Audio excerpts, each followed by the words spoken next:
All right, everyone. Welcome into the Voice of College Football. And if you were looking outside sometime today and saw a balloon up in the sky, certainly don't panic about that. Or maybe you should panic. I don't know, depending on your theories otherwise. Let's talk some college football. We do that pretty regularly here at the Voice of College Football.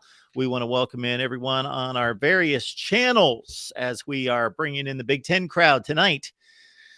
Last week, when the Big 12 schedule was released, of course, we were right here when the Big 12 schedule was released to break it down for you and run through all the teams and all the various advantages and disadvantages and all the biggest games and biggest matchups. We did the same with the ACC, and now we do so per your request because the Big 10 schedule was released back in October.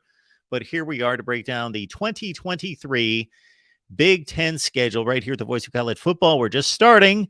So, in addition to you joining us in the live chat, of course, what you can do is go out there on social media and let people know that we are here talking college football with all of you. So if you want to call the show, you don't have to talk about the Big Ten schedule. We are here to talk about anything in college football with you, but our focus is going to be on the Big Ten schedule.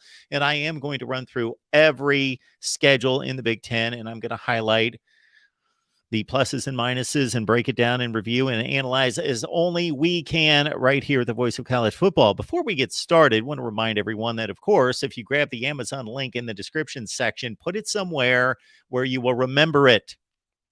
Somewhere you will find it when you're doing your shopping on Amazon. It helps build the channel. It doesn't change your shopping experience one way. It doesn't cost you one penny. It's the same shopping experience. You just grab the link that we provide. And think of this. Amazon makes like 1.6. I heard this number the other day. $1.6 trillion Amazon's worth. The Voice of College Football, our brand is worth just slightly less. We're trying to catch Amazon. We're about 1.4 trillion. And so when you buy, let's say, $100 at Amazon, you don't have to buy $100 worth of merchandise, but let's throw it out there as a round number. $100 at Amazon, we get $2, $4, $6, whatever it is, depending on the product, and then Amazon gets the rest. Why send $100 to them and $0 to the Voice of College Football? So again, the Amazon links in the description section of all the videos. Please grab it. Also, we want to let you know that we've got a scheduling note coming up for next Monday. Monday, 6 p.m. Eastern Time, Tony Altamore, our buddy Tony, strategist, consultant, guru of all things that would affect college football and college athletics realignment and expansion, will be here for a live show Monday at 6 Eastern Time. And Tony and I are going to go through all the conferences and all the various dominoes that are in play involving possible next steps in conference expansion and realignment. We've got a few news and notes to run through here real quick in college football. Alabama has hired Notre Dame offensive coordinator Tommy Rees, and actually our buddy Will is going to be hosting a Notre Dame live show here at the Voice of College Football in 2 hours at 11 p.m. Eastern Time to talk about that Notre Dame vacancy at offensive coordinator. Also, Clemson has given raises to its entire staff and contract extensions. I have yet to really look at that and dive into that to see the specifics there. Todd Grantham will not be the next Alabama defensive coordinator. He has moved on to the New Orleans Saints. I don't know if they've watched his film with the Florida Gators. And then we've got Oklahoma and Texas. So there's been a breakdown between what kind of compensation the Big 12 would have needed from the networks in losing Texas and Oklahoma early in 2024 to the SEC. So that, at least at this point, unless other things can be worked out, contract negotiations are broken down in Texas. Oklahoma will stay in the Big 12 until and through 2025. Texas A&M wide receiver Chase Smith returning for the 2023 season. All right, let's get to it right here at the Voice of College Football. Again, we appreciate your super chat contributions. We appreciate all that you can do. Definitely hit the like button. And again, let people out there know that we're talking college football with all of you. To our first caller of the night. Here's a blast from the past. We got David Knight on the line. David. Whew, man, life's been rough the last 4 or 5 weeks. Oh boy! If I'm alive, I'm good. Is David Greenshield is on there? Bring him in if you don't mind. David. David, I am being inundated by Davids.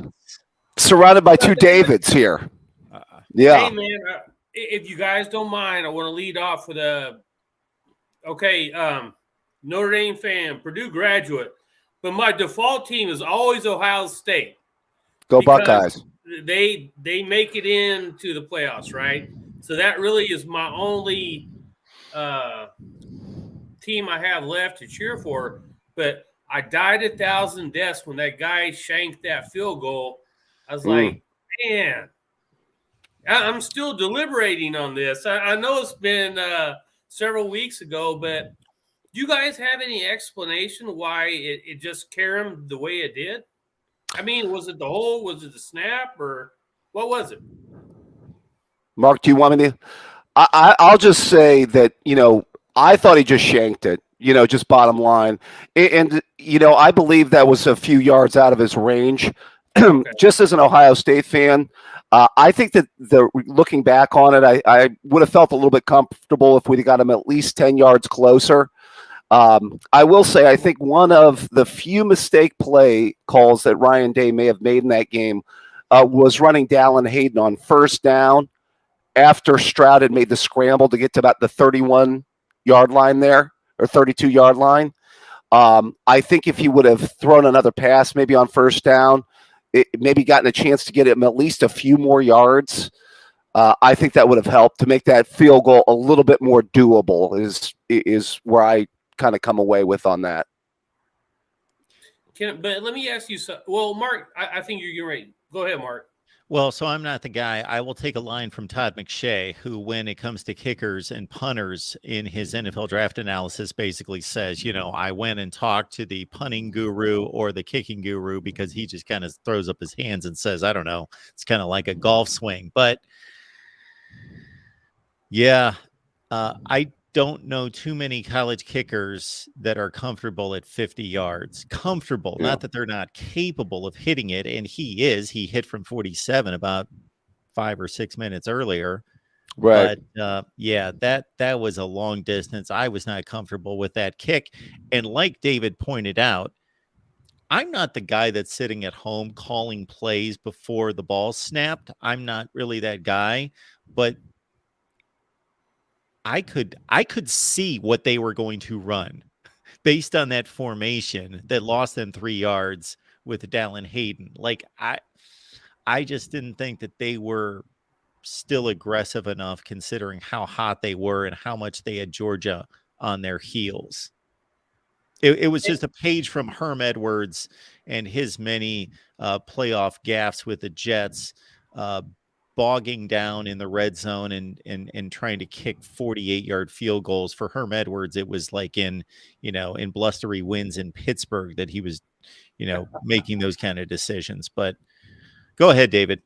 No, but so what I was going to say, does that go back to the point that they should never put themselves in that position to have their kicker? Maybe he was trying to pull it so hard with his leg, knowing it was such a long distance, that he was going for it, which I totally understand. He's virtually getting ready to win the game for them, but they were up by 14. Like, it's just so many questions I had swirling in my head about that.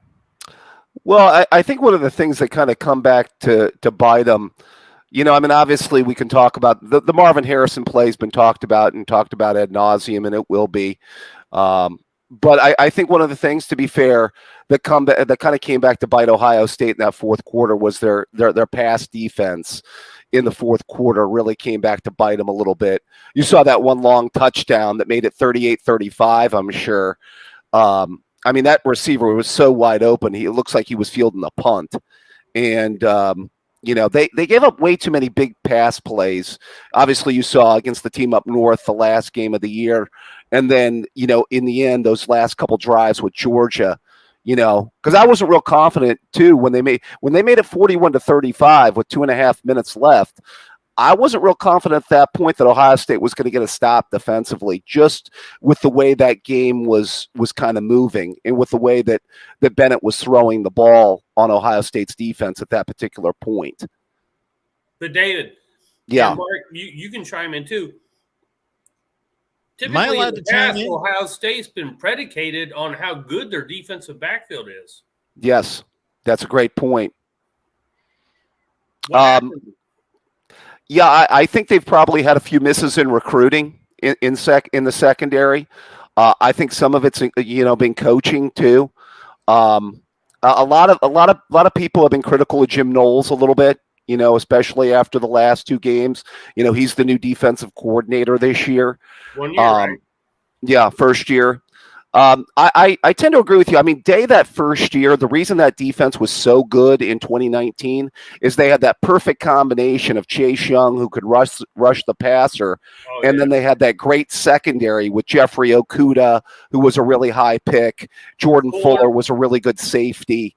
And that's the one thing about this team is, even though I don't think this team was anywhere close to as good as the 2019 team or the 2014 or 2015 teams, with Zeke Elliott and Joey Bosa and those guys, this team actually probably had a better chance to win the national title this year, just for the simple fact that in 2019 they would have had to have faced Joe Burrow and LSU had they've gotten through Clemson, and this year obviously they would have had to have faced TCU.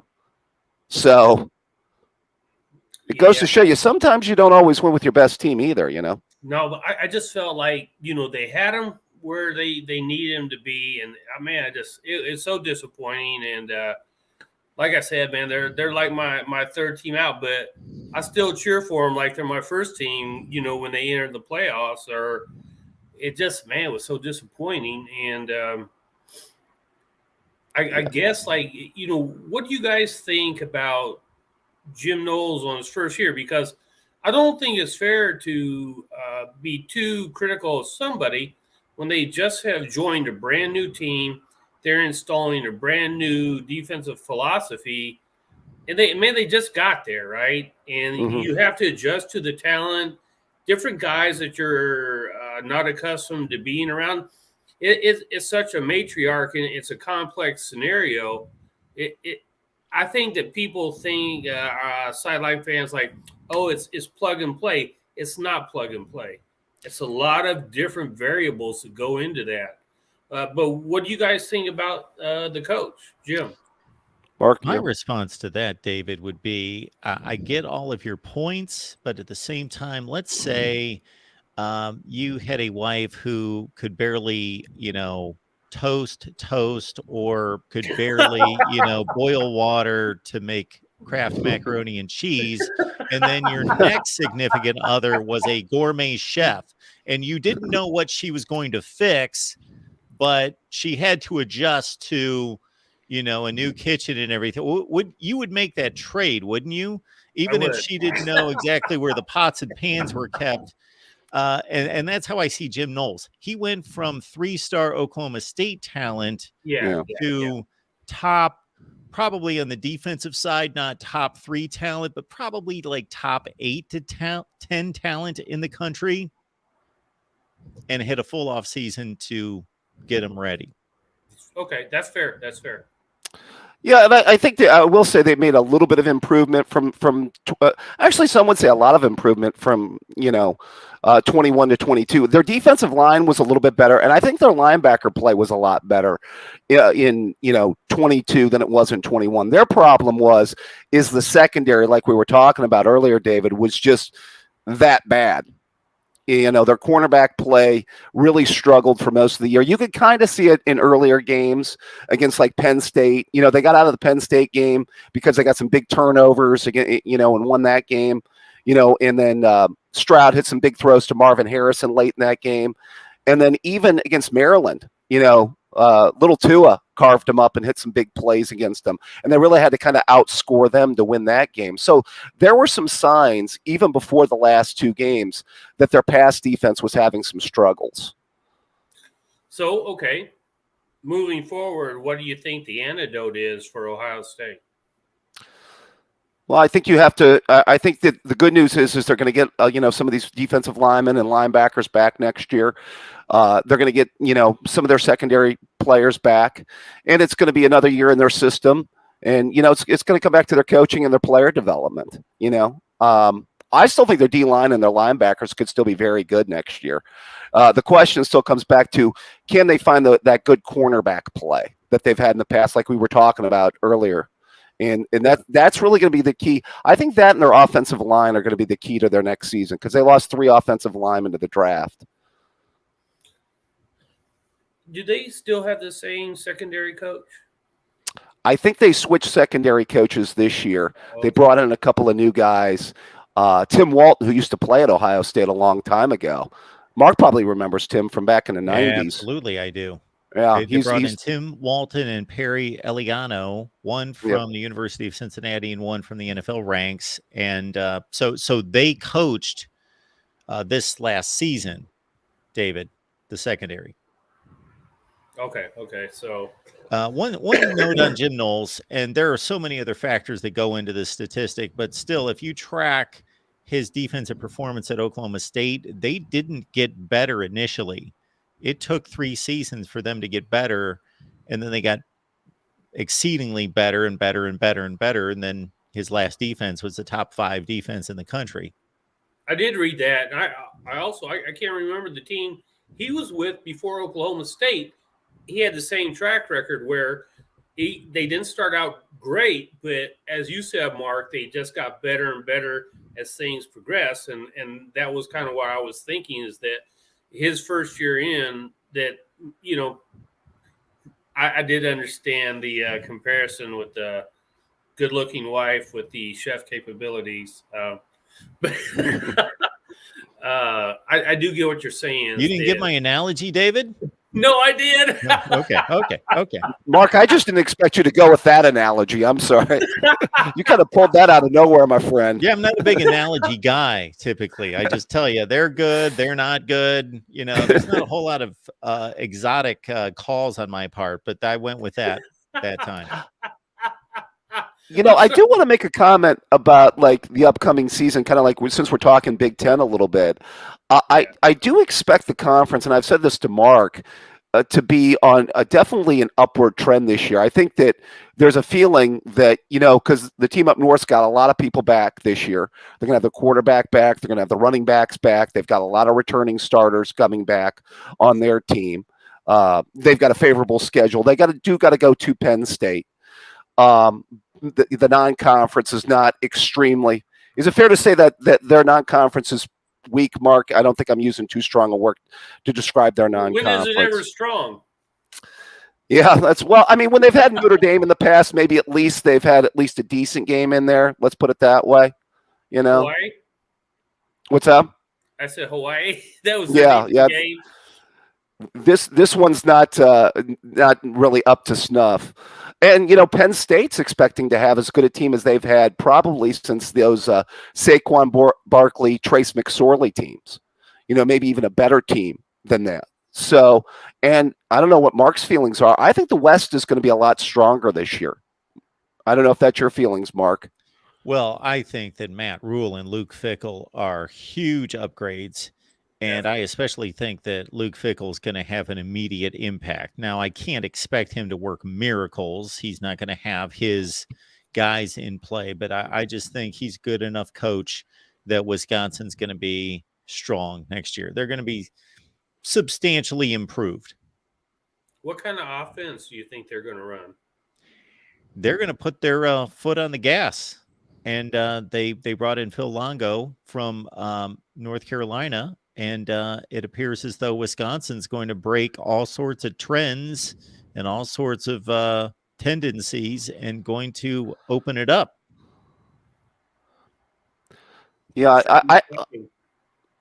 I think it's Matt Rule's going to be interesting. It's interesting they tried Scott Frost for all those years, and now they go back to Matt Rule. I think Iowa could be interesting this year too, Mark. I think getting Cade McNamara, the quarterback transfer, that helped get the, well, I shouldn't say he helped get them to the playoff in 21. It was really their defense and their running game. But I think that Mark and I both agree he's a clear upgrade over Spencer Petras at quarterback for Iowa. And although Brian Ferentz is still running that offense at Iowa, as far as we know, right, Mark? And Dad's looking over him. I think it's a philosophy, not a player issue. It's until you change your philosophy, then what will you expect to be different? Yeah. I think when you're that bad on offense, it has to be a number of things. First of all, I got to think that they've missed in recruiting. Not necessarily looking at the recruiting rankings, but that a lot of their selections have been misses. The next thing is that, yes, they run a prehistoric offense. Next, they have not had a good quarterback the last 3 years. And if you don't have a good quarterback, everything can work. The offensive line blocked the play. The receiver was open and he misfired and threw the ball at his ankles. And I am saying that based on memory of watching Spencer Petras repeatedly take a clean pocket and an open receiver and throw the ball nowhere near his radius. So he was that bad most of the time. He was bottom 3 in the Big Ten in quarterbacking. And when you lose your best wide receiver, your best, one of the best offensive linemen in the country at center, and your best running back from the 21 team to 22, then that's going to be, and you recruit like Iowa, you're not going to be able to make up for that always. So there's a reason that they're as bad as they are on offense year after year after year after year. It has to go back to the coaching and the lack of player development and the inability to scheme creatively in any such way. And as David knows, David Greenshield there at the bottom, I'm not a big play calling guy. I think that's somewhat overrated, but it is important. So I don't want to be misconstrued there. I do believe play calling is important, and scheme and approach and setting up plays and really knowing how to manage a game, not just calling that specific play, but how to set up a defense. All of that is very important, and Iowa doesn't know how to do that. Well, it's, to kind of add to that real quick, Mark, I mean, in college, you obviously need the Jimmies and Joes, but even if you get them, the coaches can still screw it up. So, we've seen that in the past with, talented football teams where the coaching is not, quote unquote, the best. And, some of the play calling, maybe a coach hits on a bad offensive coordinator. Obviously, I was going to tie this in also what Mark had mentioned earlier. I know you like Notre Dame, but Tommy Rees going to Alabama, I found really interesting, Mark. I don't know, what your thoughts are on that, but I heard a lot of Notre Dame people, and I listened to a lot of Irish talk where they were ready to get rid of him a long time ago. And here is Nick Saban, the greatest coach, taking in Tommy Rees, an offensive coordinator that Notre Dame didn't even want. Yes. I find that to be fascinating. Fascinating myself. What's I will that? trust Nick Saban every time he sees something in Tommy Rees. Yeah, I agree with you. I've always seen and heard and seen the billboards and had the people comment here about Tommy Rees and he's lousy. I just can't imagine that Nick Saban's hiring a lousy offensive coordinator. But let me ask you something. When you see fan banter, how many actual sideline fans do you think know too much about how to actually develop a play calling plan for a college football game? I mean, it's, I'm a Notre Dame fan, but Notre Dame fans are idiotic. They don't have a clue. I'm not saying all of them, but so many of them, he just shouldn't have done this. I'm like, man, bro, what do you know about calling a play calling scheme in college football? Because there's 11 guys on offense, right? It only takes one person to mess up their scheme or their assignment in that individual play. And when it doesn't work out, then all of a sudden it becomes, oh, that was a poor play call. Well, maybe if everybody would have executed their assignment, it might have been a good play call. It's so many subjective things and all that. And if Tommy Rees was such a loser play caller, I do not believe that Nick Saban would have wanted it. Yeah, I mean, I could see that, but I don't know. I'd seen the outcry from a lot of Notre Dame fans and their fan base saying that. I have to. And probably you have too, David. And I think that's the thing. I was a little surprised that when Marcus came in that he didn't maybe bring in his own guy. And I think especially when your background is like Marcus's, which is the defensive background, and it's that vice versa theory too. Like Ryan Day's got to find the right kind of defensive coach to, run his defense. And then Marcus is, obviously comes from the defensive side of the ball. He's got to find the right kind of offensive guy, to run his offense. So, I mean, it only, stands to reason. But so I'm going to duck out of here, but you guys, give me your projection on Ohio State next year. What do you think? It's really early. I've got to see how this quarterback battle plays out. I mean, I want to say I still think they can go 11-1 this year. I'm hoping that the one isn't at the end of the year at Ann Arbor. I can't live in a world where we lose 3 games in a row to them. That would suck. I don't want to live in that world. I don't want to imagine living in that world.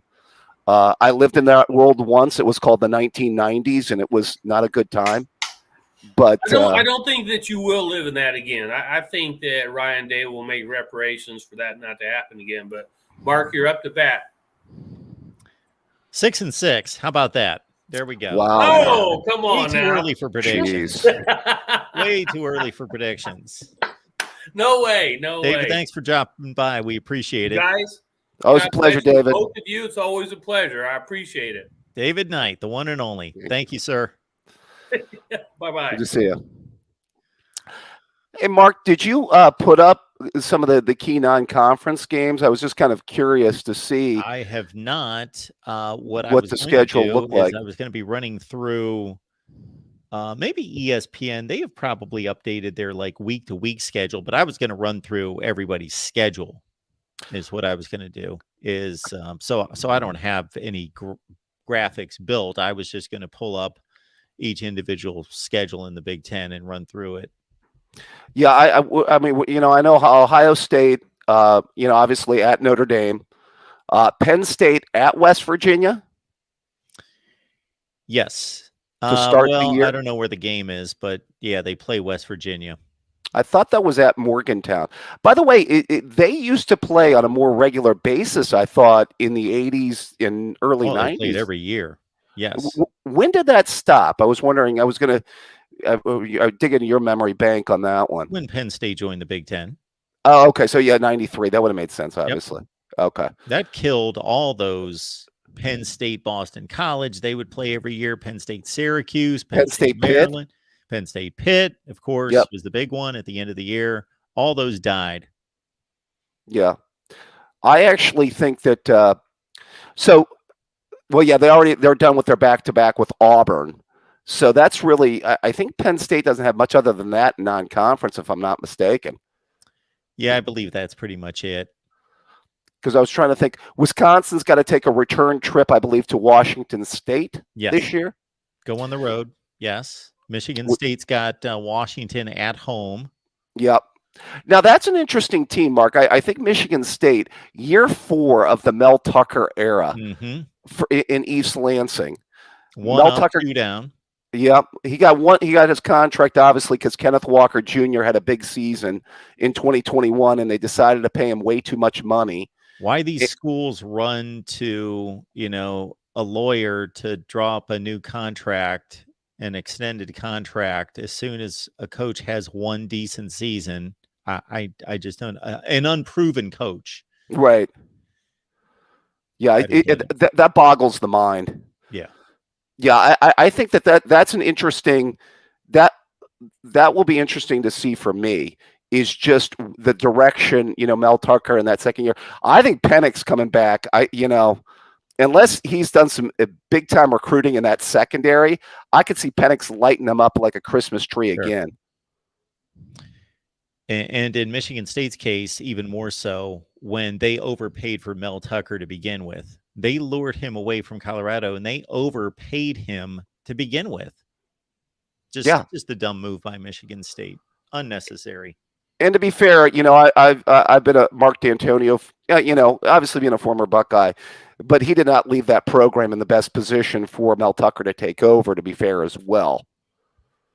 Yeah, it was much better 5 years earlier, but still, he was able to win 7 games and go to bowl games and win bowl games with what was in the cupboard. Yeah, I was going to say one other comment about that West, Mark. Do you have kind of an early feel on who? Do you see that more like a Wisconsin, Iowa kind of race, or yes? You haven't. Okay, those are my 2 teams right now. Okay, I'd have to do a deeper dive into Illinois. Of course, they lose Tommy DeVito, who wanted to come back, but he was denied by the NCAA for another year of eligibility. They lose Brown's Chase off Brown. to yep. They lose 3/4 of a secondary that was really good, including Witherspoon, a Thorpe finalist. And so, I know that Illinois had a really good transfer portal run, but I don't know if it's going to make up for all those losses. I thought they were the best team in the division last year. They didn't win the division, but I thought they played the best.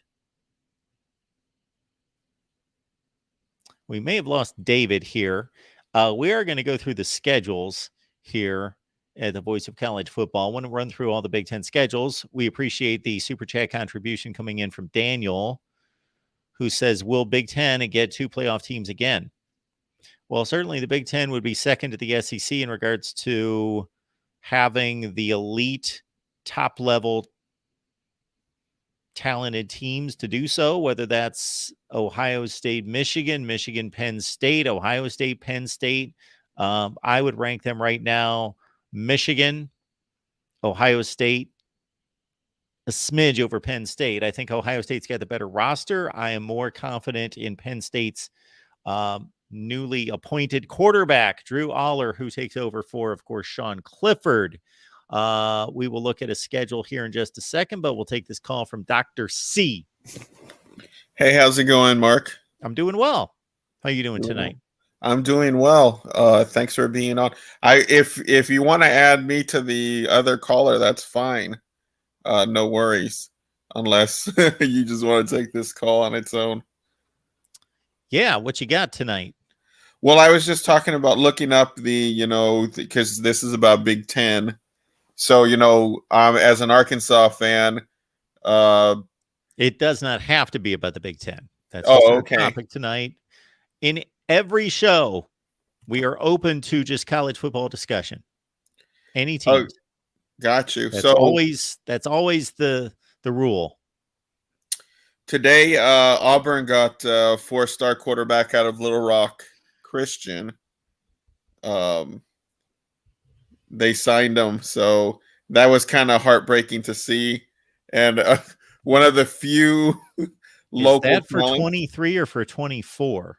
I want to say it's for 24, right? Because he signed today. If he would have been 23, he would have signed yesterday, right? Well, no, that is the beginning of the signing period. Oh, okay. The next signing period. So we will still have, there's still a couple scattered stragglers out there in the 2023 class that have yet to sign. But you're telling me that Arkansas signed a 4-star quarterback? No, that was Auburn. Oh, yeah. I know but that. He's out of Little Rock. White. Yes, out of Little Rock. I got you. A Arkansas high school quarterback. Yeah. Not to Arkansas, but yes, I saw that. Walker White. Yep. Yeah. I hate seeing 4 stars, because Arkansas produces maybe 2 or 3, if that. Yes. And they never want to stay home.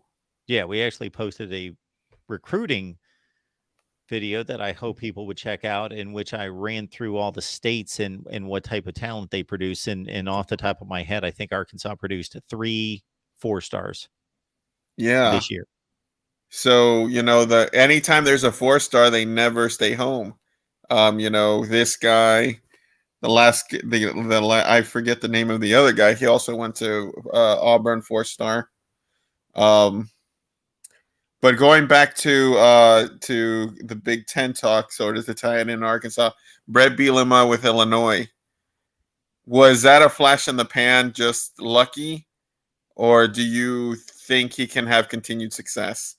He's going to have to recruit better, but I don't think it's lucky because I think he's a really good head coach. So I've got complete confidence in Brett Bielema.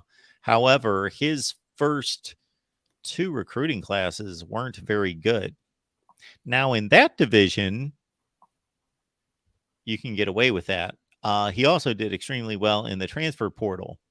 So that we now have to, you can't just say, okay, so-and-so at the 33rd ranked recruiting class. You got to look at, okay, transfer portal, they were 6th in the country. Okay, well then that's why 247 Sports lays that out for us and combines those projections, those evaluations into one off-season kind of talent acquisition ranking. And Illinois did well in the transfer portal, but their 2 recruiting classes under Brett Bielema, not good.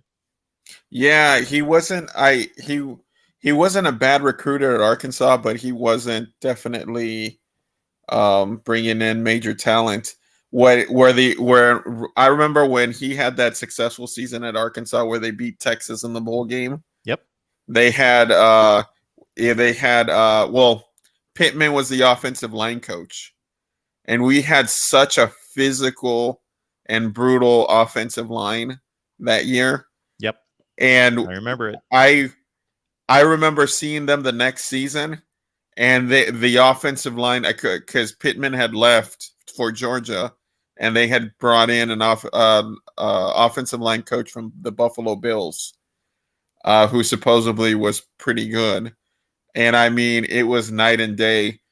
Pittman's offensive line was physical, nasty. They were Pittman, and the offensive line was a shadow of what it was. And from that, and also very bad. Rob Smith had a fantastic year for his first year with the Razorbacks, and then he just fell apart. An absolute one of the worst defensive years Arkansas has had as far as like watching them play defensively. Yeah. Rob Smith, Rob Smith went on to Minnesota and also he's done great. He has done great at Minnesota. Now, Brett Bielema, it's very odd to me how it went down at Arkansas, because I'm not necessarily remembering if there were off the field or any periphery issues that he was having with the AD or the administration or anything like that. I know that he didn't do anything in terms of off-field conduct that contributed to that, but his seasons, each season did better and better. He had that Texas win that you just mentioned in the Texas Bowl. Then the next year they won another game they had an additional win. So they went 7-6, then they went 8-5. They beat Kansas State in a bowl game. Then they had a really good start to the season, but they crashed late. They blew a 24-0 lead against Virginia Tech in the bowl game. And then they had a bad season, and he's out on one bad season. I think, if I'm not mistaken, and I could be very mistaken, I think Chris Long, the AD, left at that point. He goes on to go to Kansas, I think. And I think that might have played a role.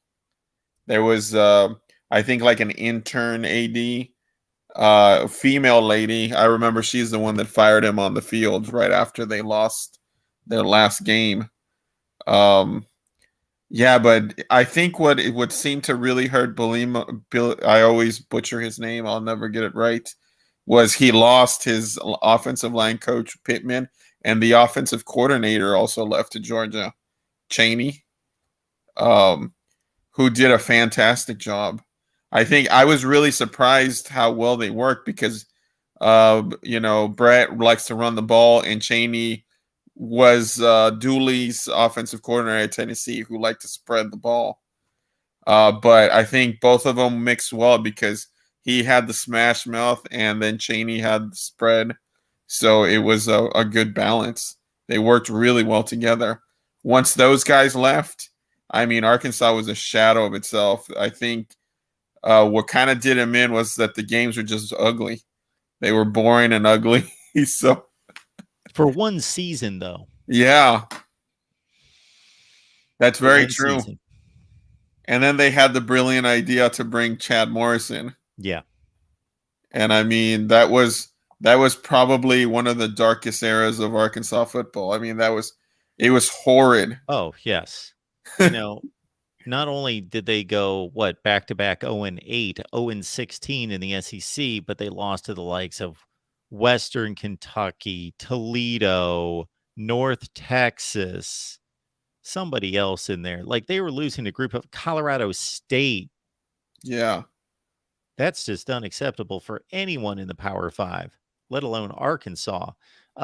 D-Lob B 2010, D-Lob 2010, says that Arkansas will always be a dumpster fire. I don't know if D-Lob Yeah, 2010's he been doesn't following. watch Yeah, he Arkansas. hasn't really been football watching yet. Arkansas football. Yeah. Arkansas football would have a top 15 status in the history of college football. So if Arkansas is a dumpster fire, then 85% of the nation is a dumpster fire.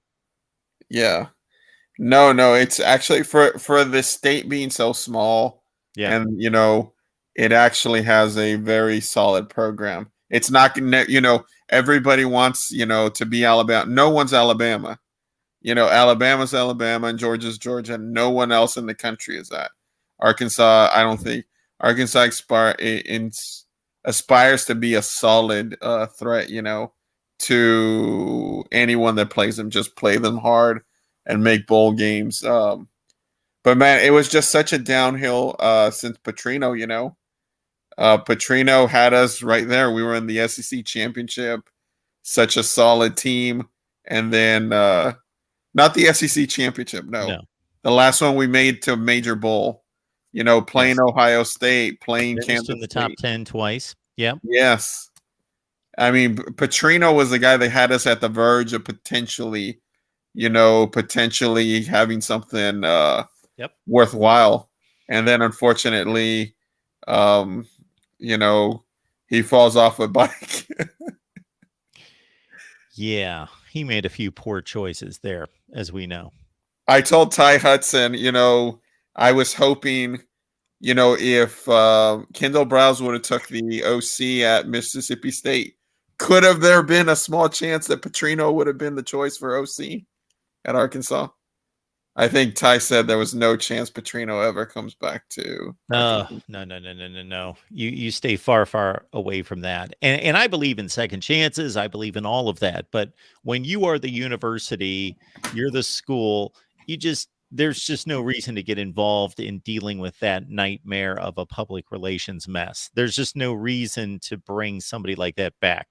You know, if it was the only job in the world and you felt bad for the guy and thought that he mended his ways, that would be one thing. But he's got 130 other jobs that he can go get an offensive coordinator position. And he found one with Jimbo. So Jimbo and Bobby Petrino as a pair in Texas A&M. I don't know about that one. You don't like that as far as the chemistry between them? No. Well, I don't know. I don't know the individuals personally, but I know how they act, and I know how volatile that Jimbo Fisher is. I don't know if that's a great pair. Yeah, they seem like they would clash. Both of them are kind of want to have control. I would always, if I were a head coach, be leery about hiring a former head coach to be a coordinator, especially a head coach who'd been successful, who may look at me as, oh, I'm better than you. I can do the job better than you. I'm just happen to be in this position. I would just be a bit hesitant to do that. Yeah. And last thing, because I know not a lot of folks like Arkansas football, but Dan Enos as the OC, what grade would you give that? Is it from Kendall Briles? Is that a step down potentially, or do you think it's even? Well, I think it's a slight step down, but not significantly. Dan Enos has had a checkered career in regards to success. If you go talk to the Miami fans, they're certainly going to give him a thumbs down for the most part. Well, he did a pretty good job in Maryland, I think. I've been watching a lot of Maryland film, and they scored well pretty much with it. I mean, they gave Ohio State a run for their money. Yeah, that was the Dan Enos team in 2017, 2018. Yeah. So at first I was really bummed out because I think Kendall Briles is a fantastic play caller. In Arkansas, for some reason, a lot of people don't like him, but I think he's a fantastic play caller. So I was sad to see him go, and I wasn't thrilled with Enos because Enos was the OC with Brent when Chaney, when they had a bad season. But I think I saw the play calling for Maryland, and I'm a little bit more optimistic. Well, I certainly was not locked in on Arkansas football and never am in watching every game, but I watch them play 4 or 5 times a year and play the better teams. And I don't think, aside from getting trounced at Georgia 2 years ago, just like everybody else did, I certainly thought that that they ran their offense proficiently and developed KJ Jefferson. Like, he didn't look like a potential starting quarterback to me from a touch and polish standpoint when he first got playing time. Absolutely. No, KJ grew a lot. Yeah, it was a major loss. I don't think the Razorbacks understand how good he is as an OC. But we'll see how this season goes. All right, Mark. Well, I'll let your other callers get a chance. Thanks you, so Dr. C. Appreciate you being here. Of course. Thanks. Bye. Right here at the Voice of College Football, we appreciate Jason. Thank you so much for the super chat contribution. Let's see if I can read this correctly. Michigan gonna three-peat on Big and OSUCK. I think he had a number of typos in that super chat, but that's okay. You can probably attempt to retype that. Send us another super chat. Add a 0 to the. So that was another error. Add a 0 to the super chat and retype that super chat contribution. But we appreciate that. Thank you so much for that with the maize and blue flag or whatever that is at the end of the super chat. And we will, at some point, if I have to be here till 3 o'clock in the morning, we are going to review all the Big Ten schedules. We will do that. But while we've got callers, we'll go to the callers. We got Brian on the line. Brian, how are you? I'm good. How are you? I am doing just fine. What's going on? Hey man, I didn't realize this, but is it true the Big Ten only has one 5-star this cycle? And obviously at Ohio State. Based on, if you look at the 247 Sports rundown, it's Ohio State with a 5-star, and Penn State and Michigan have none, and nobody else has any. If you look at some other services, they've got Ohio State with 2. That's crazy. It is, isn't it? Has that happened before? Well, it happens that Ohio State typically has the most. They usually have more than anybody in the conference, like the rest of the conference put together. Yeah. But to that degree, oh man, Maryland usually picks up 1, and Michigan usually has 1 or 2, and Penn State 1, maybe 2. There's usually a collection of 6 or 8. That's wild. And obviously a lot of that has to do with the NIL. Like, who was it? I think it was a quarterback. I don't know if it was a quarterback. I think it was a quarterback that committed to ASU, and it was like out of left field. Yeah, Jaden Rashada. Yeah, I mean, it's just a wild world we're in now when it comes to recruiting. It's just crazy. It's like the things that used to seem to matter to recruits seem to not even be a major factor with a lot of these kids. Yeah, there's no question about that. I'm sure a lot of them just come out of high school now and think, okay, I'm going to go to the place that's going to offer me the most money. Yeah, I love that Nick Saban story, the one about where Yeah. they were asked to get his like girlfriend and or sister, or I forget who it was exactly, but He's not going to mess around with that nonsense. So there's still a lot to be said about the football brand and their ability to develop players, coach players, and get them to the next level, and all the typical selling points. Because if you look at the recruiting rankings, they haven't really changed. Ohio State didn't get sabotaged by NIL. no, but they've taken it might not seem like a big step, but they've definitely taken a step back from where they've been since Really? I mean, yeah. What's your indication on that? I forgot what the exact stat was, but I think it was the fewest amount of. I mean, obviously 5-stars are a dime a dozen, but it was like the fewest amount of 5-stars they've had since 5 stars are 2016. not a dime a dozen. 2 stars are a dime a dozen. 5 stars are not a dime a dozen. There's only like 35 of them. Or that's what I meant. That's what I meant. But what I'm saying is like, understand that if you take the player, so Ohio State signed one of the smallest classes out of any team in the top 25. If you look at the average player rating, and I broke this down in a video I posted today, they had the third best player rating of any team in the country. Oh yeah. I was just saying, like, it was. I read it was the fewest amount of 5-stars they've gone since I think it was 2016. I think the stat was. Yeah. I mean, obviously you said it's a smaller class, but there were kids. I mean, that because of. I mean, they're one of the schools that are, I would say, is vastly behind on NIL that they usually would have gotten in years past. Like this class could have. My point is, this class pre-NIL, if this was pre-NIL, there were kids that they would have gotten. But because they're behind on NIL, they didn't get.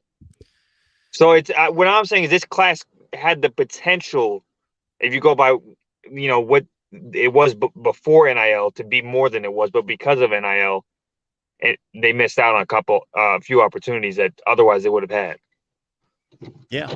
Well, there are certainly schools that are more ahead of the curve than others. But again, if you look at the recruiting rankings, you really can't, aside from possibly Miami, and Miami's always hit the potential with the players that are in state. And now that they've got a top line recruiter as a head coach in Mario Cristobal, and he's put together a coaching staff that did a crappy job on the field this past year, but they can recruit.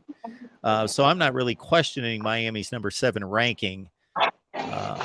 But maybe it was aided, and there's certainly with John Ruiz in the mix, aided by NIL. But we haven't really seen the impact of NIL. Like, we haven't seen Louisville have the number 4 class in the country, or Georgia have the number 37 class in the country because they didn't get their NIL business together.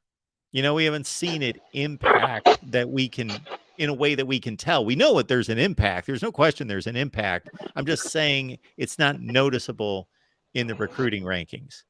Oh yeah, well, I mean, obviously, when I say this is something that you're not going to necessarily see right away, but you could start to see like little chips in the armor, so to speak, of what it could be down the road. So my point, I mean, Michigan has the same problem right now to a much greater extent, with them because of several factors. But this is something I can see if they don't get the NIL in line, it being a trickle down effect over the next couple of years. That's all I'm saying. Yeah. Oh, absolutely.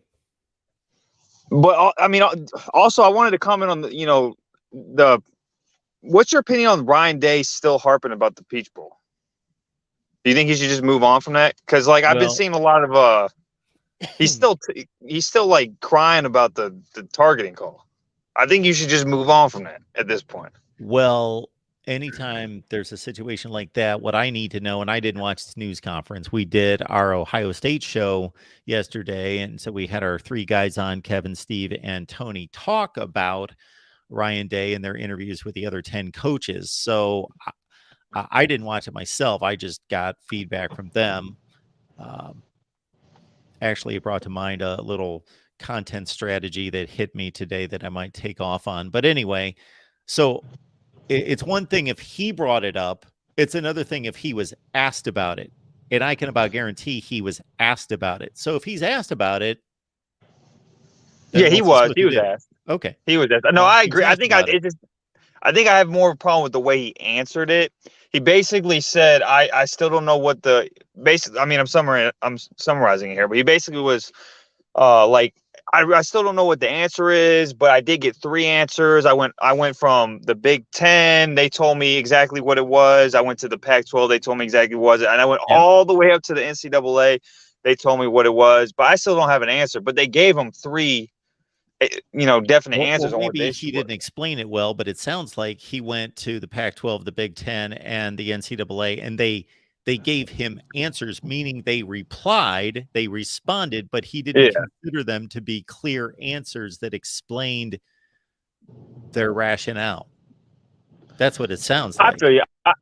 I just more would look for an answer along the lines of like, and I guess I know I'm not the coach, but like what I would want my coach is more along the lines is like, hey, that was a month ago. It was a terrible loss. I'm not trying to harp on that. Like something along those lines instead of like giving a long-winded answer on how like, how devastating it was. I still don't have an answer. I basically investigated the entire country on like for a different answer, like that's just how I look at it. That's just me, I guess. Well, I don't have an issue with what you're saying. That's your personal preference, but I don't think it's so Ryan Day obviously went to those extremes, and I think he's justified in going to those extremes. Not that it was a bad call. I think it was a questionable call. I'm not saying it was a bad call. It was a questionable call, and had it been called targeting, we could be having the same debate going the other direction. So I think it was on the borderline. And I think that there are too many head coaches that blow off these type questions and give you the coach speak line that you just threw out there. I think it's rather refreshing that he actually explained, this is what I did. Yeah, That's I what get he you. was asked. What have you done to follow up on the targeting? It sounds like that's what the question was. I get your point. I guess I should have more problem with why even ask that question. Well, I guess. Then you're having an issue with because basically football season's really short and the off season's really long, and we need things to talk about. And if you're Ohio State, the most important thing to talk about right now, even though it can't be changed, nothing can be done about it. They lost the game, but that they basically lost the national championship, on the last play of the game. Yeah, I feel you. I mean, I guess it kind of reminds me of, when Michigan, the JT Barrett spot in the Michigan game. It's very similar to that, but yeah. Yeah, no, I get what you're saying. Yeah, I mean, I understand. So did you see Georgia's schedule next year? I know that they don't play anyone out of conference. They play like UAB and, of course they play Georgia Tech. That's all I remember. I know that I've looked at it. Michigan also has obviously one of the softer schedules in Yes. terms of definitely the non-conference. But if you look at that Georgia schedule, I think the stat was like the 8 or 9 of the teams they even finished 500 or they finished not above 500. It's something crazy. Like they might have the weakest schedule I've ever seen next year. Well, of course, they always play Auburn from the West Division, which is typically a tough game, but Auburn's, until proven otherwise, not that good with 5 wins last year. And so I'm trying to think who they would be playing. Are they playing Ole Miss this year out of the West? I don't think so. Well, they're playing probably could look it up somebody. real quick. They're playing somebody else out of the West. And it's not Alabama. Let me look. I think it's not Alabama. But you look, and they just played Arkansas 2 years ago, and they just played Mississippi State last year. They played Texas A&M recently. I think it's Ole Miss. It might be, but if you look at it, I could think they were supposed to play Oklahoma. I think they were supposed to play Oklahoma, but because they're coming to the SEC, it's similar to the Michigan thing. They were supposed to play UCLA, but that ended up getting canceled out. Maybe not for similar reasons, but it's pretty much the same situation. Now, the one caveat is obviously, their national championships 2 years in a row. So, yeah, there you go. that it? That is the Michigan schedule, because the Oh, I didn't title look. of the live stream is we're breaking down the Big Ten schedule. So we're going to try to stay in order here, and that's what I'm going to get Good to point. when our call comes to an end here. Got anything Yeah, else ours for is me, pretty Brian? weak. I'm not gonna lie, man. Ours is pretty weak, but no, that's George it, man. But George is just in a position where they don't need to apologize for that, because they're the defending national champions and they play Exactly. in the SEC, and they could say, well, we still have to play. Who do they have to play? Tennessee. And then other than that,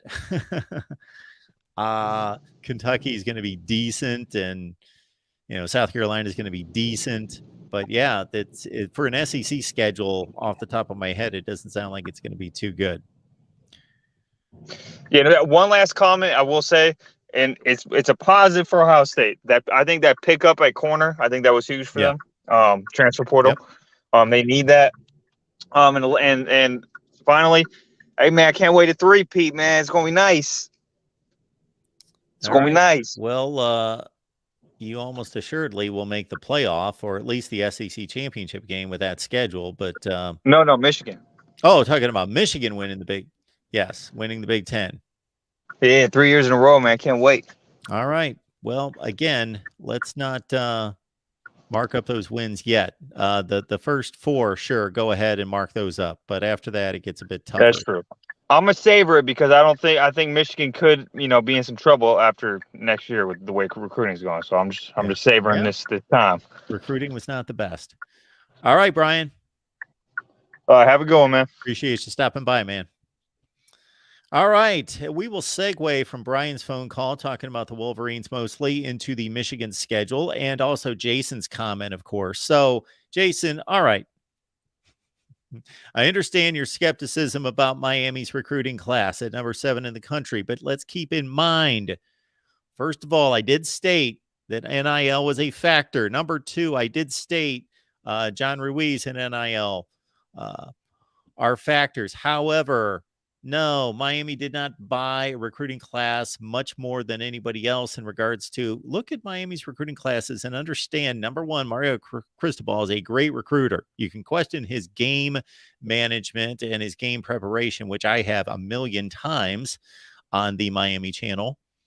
However, as a recruiter, he's top notch. And they put together a staff of tremendous recruiters, and they're in the state of Florida. That, if you check out the video I posted today, which I think is a damn good video, give it a look, because I broke down a ton of metrics regarding this 2023 recruiting class. And yes, they got players in that state. They've got the best talent in the country. The best high school talent is in the state of Florida. And they have recruited well with marginal teams in the past, and others have as well. So it's not completely an aberration for teams that win 5 and 6 games to go out and get a good recruiting class. Like, understand, not all of these players are locked in on, like, we watch college football every week and we know what the win-loss records are of everyone and how many playoff games they've won. And most of these high school players, they're not watching college football. They're not watching much college football. I guarantee most of them, other than by reputation and what they're told and what they know just from what's talked about, that's what they know about college football. And the likes of a Miami is always going to have the ability to go out because these kids grow up in their backyard. If Miami, think about this. I don't remember the county total, but it's like only 3 or 4 counties that surround the University of Miami. If they didn't go anywhere else to recruit, just said, we're just going to recruit in these 3 or 4 counties, they wouldn't have enough scholarships for all the 4 stars, the 4 and 5 stars. They couldn't sign them all. They don't need to go anywhere.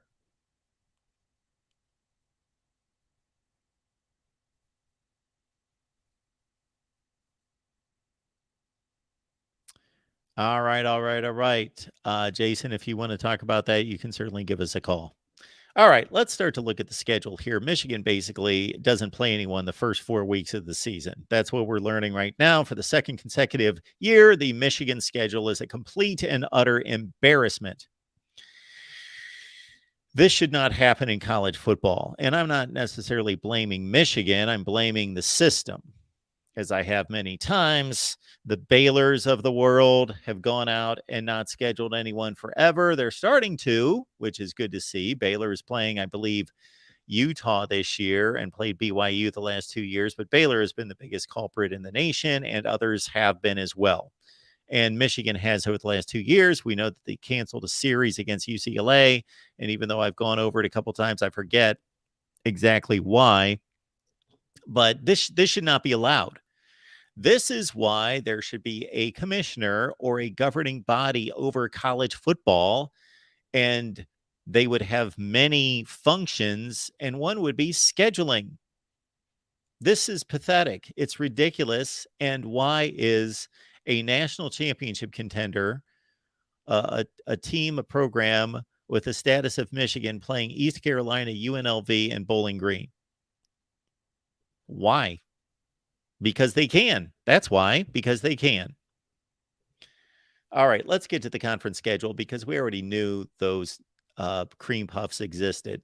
But we go to the conference schedule. They open against Rutgers. And of course, the Scarlet Knights gave Michigan a good run 2 years ago at Michigan, only lost by a touchdown. And they also gave them a good first half at Rutgers this past season. Greg Schiano, I was impressed with his initial burst there at Rutgers. It's starting to stall.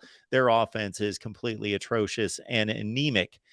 Back-to-back visits to Nebraska and Minnesota could be a bit tricky for the Wolverines. Interesting there. Indiana at home, Michigan State on the road. Of course, they lost at Sparty 2 years ago. And then they've got the bye week before a Big Ten championship rematch against Purdue. They go to Penn State. They go to Maryland back-to-back. And they've got Ohio State. So the stretch drive is nothing to sneeze at. Going to Penn State, going to Maryland, playing Ohio State. Let's look at the non-division games. Purdue, Minnesota, Nebraska. That's a fairly difficult draw. They didn't get Northwestern, for example.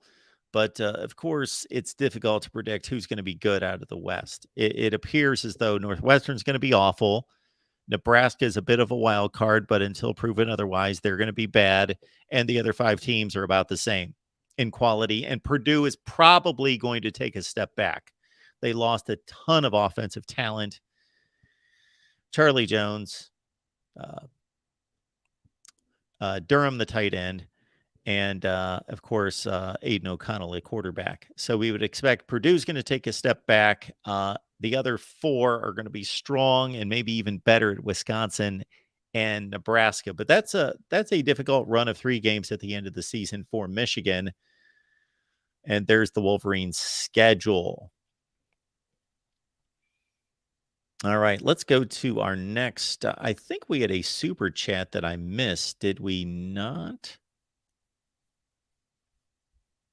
My bad. Erica, thank you so much for the super chat contribution. Appreciate that so much.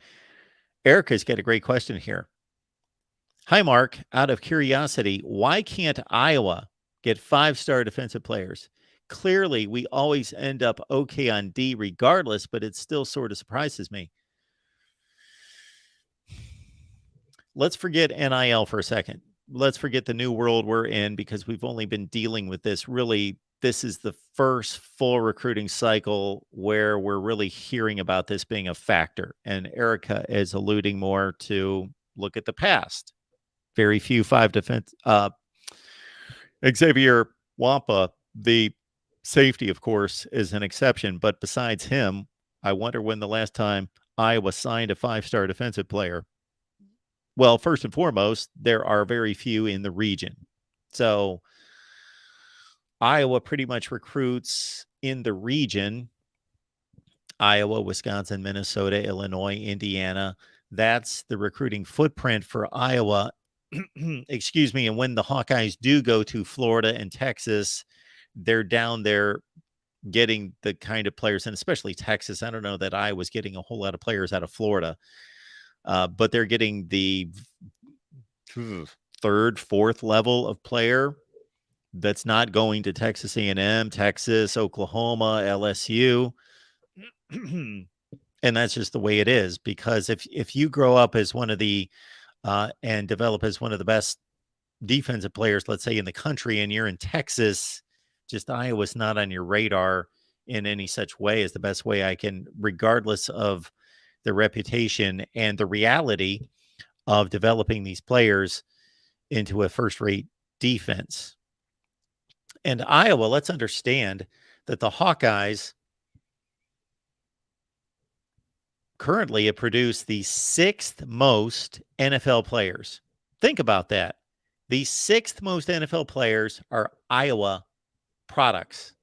That's astounding, because you would expect, and this roughly holds true, that if you looked at, okay, Alabama's got the most, Ohio State's got the second most, whoever's third, Clemson, LSU, somebody like that, that these are the best programs in the country. It's roughly close.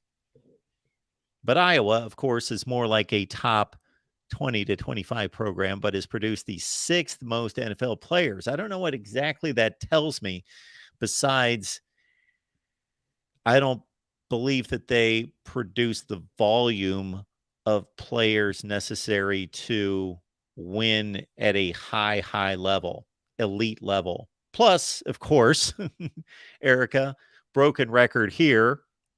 Erica joins us on the Iowa channel with Corey each Tuesday. The offense is so horrible, there's no way to win 10 and 11 games on a regular basis with an offense that's one of the worst in the country.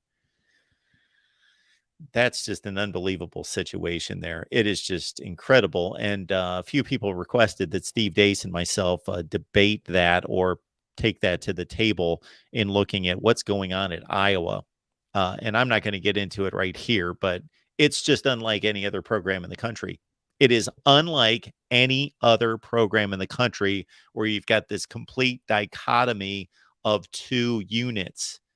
Now, this happens anywhere else in the country in a given year. Of course, if you have already a really good defense and you've got a kind of a marginal offense, and then let's say the offense is underdeveloped, and let's say your two of your best offensive linemen get hurt, and there's a number of things that break the wrong way on one side of the ball and break right on the other side of the ball, then you've got this disparity of performance in a given year that can always be expected for any team. However, Iowa, it's every year. Top 5 defense, bottom 5 to 10 to 15 offense. Every year. How that doesn't get corrected or addressed, it's difficult to correct. It's easy to address, to at least acknowledge and then address it, and acknowledge and be aware and understand that that's a problem. I've likened it to having a company where, let's say you've got a company and you've got a accounting division, you've got a sales division, and let's say you have a technology division, and your technology and your accounting is phenomenal. They're great. They're phenomenal. Two of the just amazing units that could be put together. But your sales division is horrible. So you can't sell your product, and you're floundering and you're failing because you have this great product and you have this airtight system otherwise, but nobody can sell the product. Well, you got a problem. And that's what Iowa's got. They got 2 units consistently that are great, and one that completely is it's indescribably bad. I've run out of terminology to place on the Iowa offense and how incredibly pathetic it is. All right. So we just ran down the Michigan schedule, and again, I will post the link in the comment section so you can join the show if you like. Let's see. We went from Michigan. Let's go to Indiana. Let's look at this Indiana schedule. The Hoosiers open on a Saturday at home against Ohio State. So a rare conference opener for the Hoosiers. We will all remember that in 2017, Indiana and Ohio State opened on a Thursday night in Bloomington, and the Buckeyes were challenged into the third quarter, and then J.K. Dobbins went wild, and the Buckeyes routed Indiana. So anyway, Indiana takes on Ohio State, so right into the Big Ten waters, right out of the gate. Then they've got 3 non-conference games. Interesting in that we've got Indiana State, not interesting there, but Louisville. So Indiana will do this from time to time where they and or Purdue will play I'm putting the air quotes up, big non-conference game at Lucas Oil Stadium. And they do it here, and they do it against typically a regional team like Louisville or Kentucky. Mostly it's been Louisville a lot. They played Purdue there in Indianapolis a couple of years ago. So Louisville taking on Indiana, really good game, interesting game. I really enjoy seeing. So we're going to talk all off season a lot about Ohio State and Notre Dame and Alabama, Texas, and USC and Notre Dame, and all the enormous non-conference games that we all that grab our attention. I really love, and I will put out a video that I will go through I will post my top 10 non-conference games, but I will also post a video that will be the under the radar non-conference games. Like there's one we will see coming up, and I'll highlight it when we get to this team that I love this non-conference game. And I will highlight it in just a second when we get to this team. But sticking with the Hoosiers here again, Louisville taking on new coach Jeff Brom. So they are certainly familiar with Jeff Brom for the old Oaken Bucket game, taking on the Cardinals there. Then they've got Akron at home. So probably 2-2 at that point in the season, going to Maryland, off week before Michigan. So that bye week placed at a good point, although they're going to be a heavy underdog at the big house. Then they've got Rutgers, got to win that game if you're Indiana. They go to Penn State. They usually give the Nittany Lions fits, usually. Wisconsin, Illinois. So a difficult draw for Indiana, unfortunately for them, out of the Big Ten Western Division, as they've got to play Wisconsin, Illinois on the road, and Purdue on the road. Also understand with the Big Ten schedule that you've got 9 games. Therefore, the conference has to make a scheduling decision on which teams get to play 5 at home and 4 on the road versus 4 at home and 5 on the road. And they alternate that, so they do make it fair over time. But for any particular season, that's an advantage or a disadvantage that you have to play 5 road games or you get to play 5 home games. But look at that stretch drive for the Hoosiers. Boy, they better rack up some wins. They better get 2 out of 4 out of the gate. And then I don't know where they're picking wins up. Rutgers should be a win, but certainly not a guarantee. And maybe they beat Michigan State this past year in overtime, and they won at Purdue, or they did not win at Purdue, but Purdue is probably going to take a step back. But look at this closing run. The last 6 games of the season, they've got Michigan, they got Penn State, Wisconsin, Illinois. They've got Michigan State and Purdue. Difficult stretch drive for Indiana football. All right, next up, who do we go to? How about the mighty Scarlet Knights of Rutgers? Do you see my strategy, my programming strategy coming into play here, my producer skills? I'm going with the crappy teams first, so you'll hang around for the big boys. We got Rutgers. Of course, they are not going to lose that April 29th spring game that we all look forward to. I will do a special live stream following the Rutgers spring game. All right, Northwestern out of the gate. So right out of the gate, we've got a Big Ten heavyweight matchup. Northwestern, who is now officially the worst team in the Power 5. They played the worst of anybody in the Power 5. Even Colorado was probably better. That's a close call. Because Colorado played really good non-conference teams like TCU and Air Force, and Northwestern played Duke, but just the bottom line is, yeah, Northwestern sucks. They're horrible. I don't know what's going on with Pat Fitzgerald. Temple's, of course, a non-conference game, but not necessarily a runaway for a Rutgers team that I think beat Temple by 1 point last year, something like that. Or was that the year before? They got Virginia Tech. Interesting game. So Rutgers got one on the board for the Big Ten against the ACC last year in defeating Boston College. This time they host Virginia Tech, and Virginia Tech's not a good football team. They've got a bad roster. All right. Big Ten play September 23rd at Michigan. Wagner. There's a game that you will only see Rutgers out of the Big Ten play. They play the mighty Seahawks of Wagner. So at this point in the season, they've got to be 3-2, if not 4-1. Because then after that, aside from Indiana on the road, who are they beating? They've got Wisconsin. They also have to play out of the Big Ten Western Division, Wisconsin, Northwestern, and Iowa on the road. Check out the Rutgers-Iowa box scores since Rutgers joined the Big Ten. They basically can't get a first down against Iowa. And that closing run for poor Rutgers, this is Rutgers football every year. Well, every year under Schiano. Every year before that, under Asher, they were just terrible against everyone. But now they're at least beating bad teams, some bad non-conference teams. And then they get in the Big Ten and they pretty much try to find a win to get bowl eligible. And they fell too short this year at 4-8. But that closing run for Rutgers, ouch. Ohio State, Iowa, Penn State, and Maryland. Forget it. All right. That's the Rutgers look. Malachi thinks Rutgers should go back to the American Conference.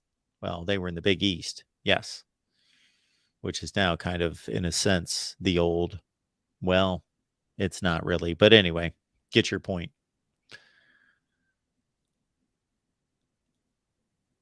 All right. Any interesting comments? D-Lob 2010, Indiana is the SEC equivalent of, well, Vanderbilt would be the first one that come to mind from a quality standpoint, but I don't think that that's really, yeah, Indiana. If you look historically, and I'm not going back to the 1890s, I'm going back to, just in the last 5 or 6 decades, Indiana is one of the worst football programs in the country. So is Vanderbilt, of course.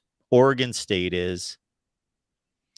Well, Kansas State pre-1990, pre-Bill Snyder, was beyond horrendous. But yes, Indiana is one of just the least performing programs in the history of college football. It's just, and Tom Allen lifted that program for a couple of years, 8-5. Probably they should have been 9-4. They had a 2-touchdown lead in the fourth quarter of their Gator Bowl game against Tennessee. They blew that. And of course, then they had the big COVID year where they almost beat Ohio State, almost went to the Big Ten championship game, and played Ole Miss in the Outback Bowl and finished in the top 15 in the country. But the last 2 seasons, boy, I don't know. Tom Allen might be on his way out. Although he's been recruiting well for Indiana level. All right, let's stay in the Big Ten Eastern Division. Let's go to Maryland. Oh, yeah. I said that Rutgers was the only team in the Big Ten that scheduled these kind of games. Maryland does this too. Towson. Okay, so the FCS game there, Maryland likes to do that. And, of course, Towson's very close, so there is a connection there. Charlotte, don't really understand why that needs to be played. Virginia is the ACC game. And so understand that the Big Ten went 7-5 in bowl play. That included the college football playoff, the two losses, and also understand that, man, if you look at quality of play, Penn State won the Rose Bowl easily, smashed Utah, had a 3-touchdown lead in the fourth quarter. Minnesota won a bowl game, Wisconsin won a bowl game. Illinois lost on the last play of the game. Ohio State lost on the last play of the game. So the Big Ten had a quality bowl season. Really should have been 9-3. Didn't get it done. They go 7-5. Their non-conference showing, though, in the regular season was pretty bad. Not horrible. They just didn't play that many meaningful games. Ohio State beat Notre Dame. But when Michigan and Maryland don't play anyone in the Power Five, it's tough to get a handle on how well the conference did, non-conference. But, Iowa lost to Iowa State. That's not a good look. And just not many good wins. The conference went, what was the final tally? 12-11 against the Power Five. All right. So anyway, it brings to mind this matchup. Maryland, the last 2 years, has had bowl victories against the ACC. Virginia Tech, they crushed them 2 years ago. And of course, they nipped North Carolina State. So we've got another Maryland. Obviously, they spent forever in the ACC, going back to, I think, the 1940s or 50s. So they should probably schedule non-conference games. It's an interesting, and it's in the region. Good for recruiting. Virginia's a great recruiting state. And of course, Maryland's right there in the DMV. So they got Virginia. Virginia played Illinois the last 2 years, got blown out last year. All right. Then Maryland goes into Big Ten play. They've got Michigan State. They usually lose to them, but of course beat Sparty and Mel Tucker this past year, Indiana.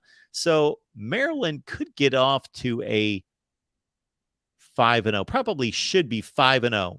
Maryland should be 5-0 when they go to Columbus. Take on the Buckeyes. They regularly get smashed by Ohio State. What was the score this past year? It was like 66-17 2 years ago. Oh, no. They played the Buckeyes tough this past year. That was a close game. They lost by 13, but close game. And of course, they played them close in 2018. So most of the time they lose by 50, but they have on occasion played Ohio State close. And of course, Maryland, Mike Loxley is making some strides. Illinois, that's a big game. That's an interesting game. Well-matched teams. Who knows what's going to happen there? That's a coin flip game.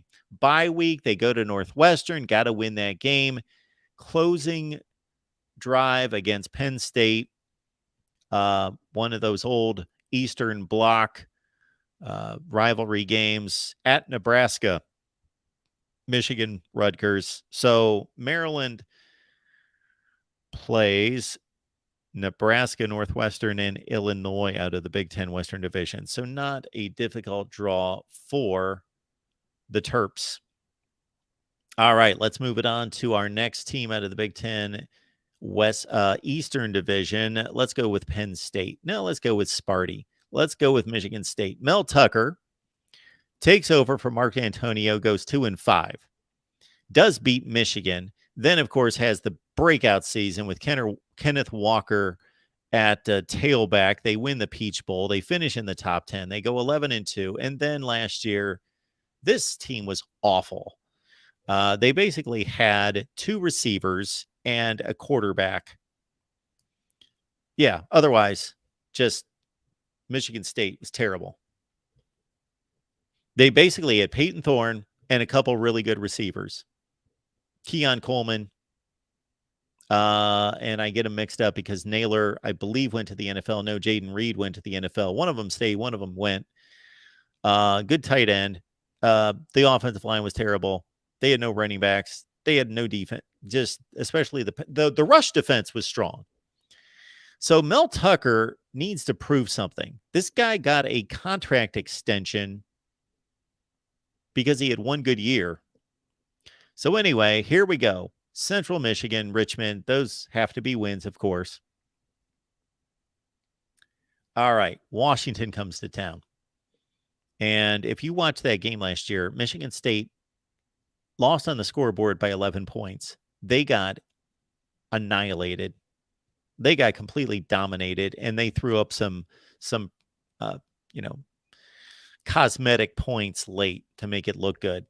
All right. The key games for Michigan State to try to get back to bowl play, of course, Maryland, they've got to win that game, you would think, because they're probably going to be 2-1. Washington's really good. At Iowa, I like that game. There's an old Big Ten matchup right there. Michigan State going to Iowa. Then off the bye, they shouldn't need the bye to prepare for Rutgers, but got to win that game, of course. Then the next 4 weeks are pretty difficult. Michigan at Minnesota, and they got pasted by the Golden Gophers last year, like 34-7. Nebraska is a game that Michigan State won 2 years ago at home. In overtime, they've got the Huskers at home. They go to play Ohio State. They've gotten buried. Mel Tucker's had an awful time with Ohio State. At Indiana, that was a game Michigan State led by 3 touchdowns, and they lost against Indiana. And I'm blanking on who Indiana is going to have at quarterback this year. Shoot, I just looked at that the other day. They lose Connor Baslick. I don't believe. Somebody help me on Indiana's quarterback situation. I'm going to kick myself. Jack Tuttle transferred to Michigan. Then, of course, Michigan State plays Penn State to close out the season, as they always do. The Big Ten Western Division draw for Michigan State is Minnesota, Nebraska, and, of course, this game against Iowa. That's a difficult draw. Iowa and Minnesota on the road for Michigan State. Ouch. Oh, super chat. Thank you, Erica. Maryland is playing at home almost the whole season. I didn't really notice that, but Maryland is good at playing. They're really good, Erica and everyone else. They're really good at playing the NC State role of they're just trying to eke together a 6-win season to get to a bowl game. Now, we're going to expect Maryland going forward to be better than that. They should be better than that. They've won 2 consecutive bowl games now. They went 8-5, 7-6 the year before. Now they don't have to do what NC State does and schedule Old Dominion and Liberty and William and Mary to get to a bowl game. But that's what Maryland does. Yes, they hardly ever play anyone. Yeah, they sit at home, but they do have the Virginia game. But yeah, they didn't play anyone in the Power 5 non-conference last year and got to a bowl game. So we expect more out of Maryland going forward. Now let's look at the Penn State schedule. Let's go to the big boys in the Big Ten Eastern Division. After the fine blue and white game on April 15th, tax day, you've got West Virginia. So old timers, you're going to love this one. West Virginia, Penn State. That's an old rivalry that never gets played. Probably has not been played since 1992, I would guess, with Penn State playing in the Big Ten starting in 93. I don't think they played West Virginia since then. I don't think. Go to Wikipedia and check me out on that. Then they play the guys with the winged helmets, not Michigan, Delaware. And their other non-conference game is UMass later in the season. So not exactly a murderer's row for Penn State. They did schedule Auburn the last 2 years. And Auburn is usually roughly a top 15 team. But Penn State lucked out and got a couple bad Auburn teams to play. West Virginia was lousy last year. Probably the worst team in the Big 12. At Illinois, of course, Penn State lost the 9 overtime game the last time they faced Brett Bielema's crew. So that's a difficult first Big Ten game. Then Iowa. So back-to-back, Illinois, Iowa for Penn State. At Northwestern, mark that down as a win. Come off the bye and play UMass. So it's basically 3 byes in a row for Penn State. Northwestern, the actual bye, and then UMass. I don't know which is more difficult. Probably the players would say the most difficult would be the bye week because they have to practice against each other. All right, then things get serious. Going to Columbus on October 21st for a titanic matchup. One of the three biggest games in the conference, Penn State, Ohio State at the Shoe.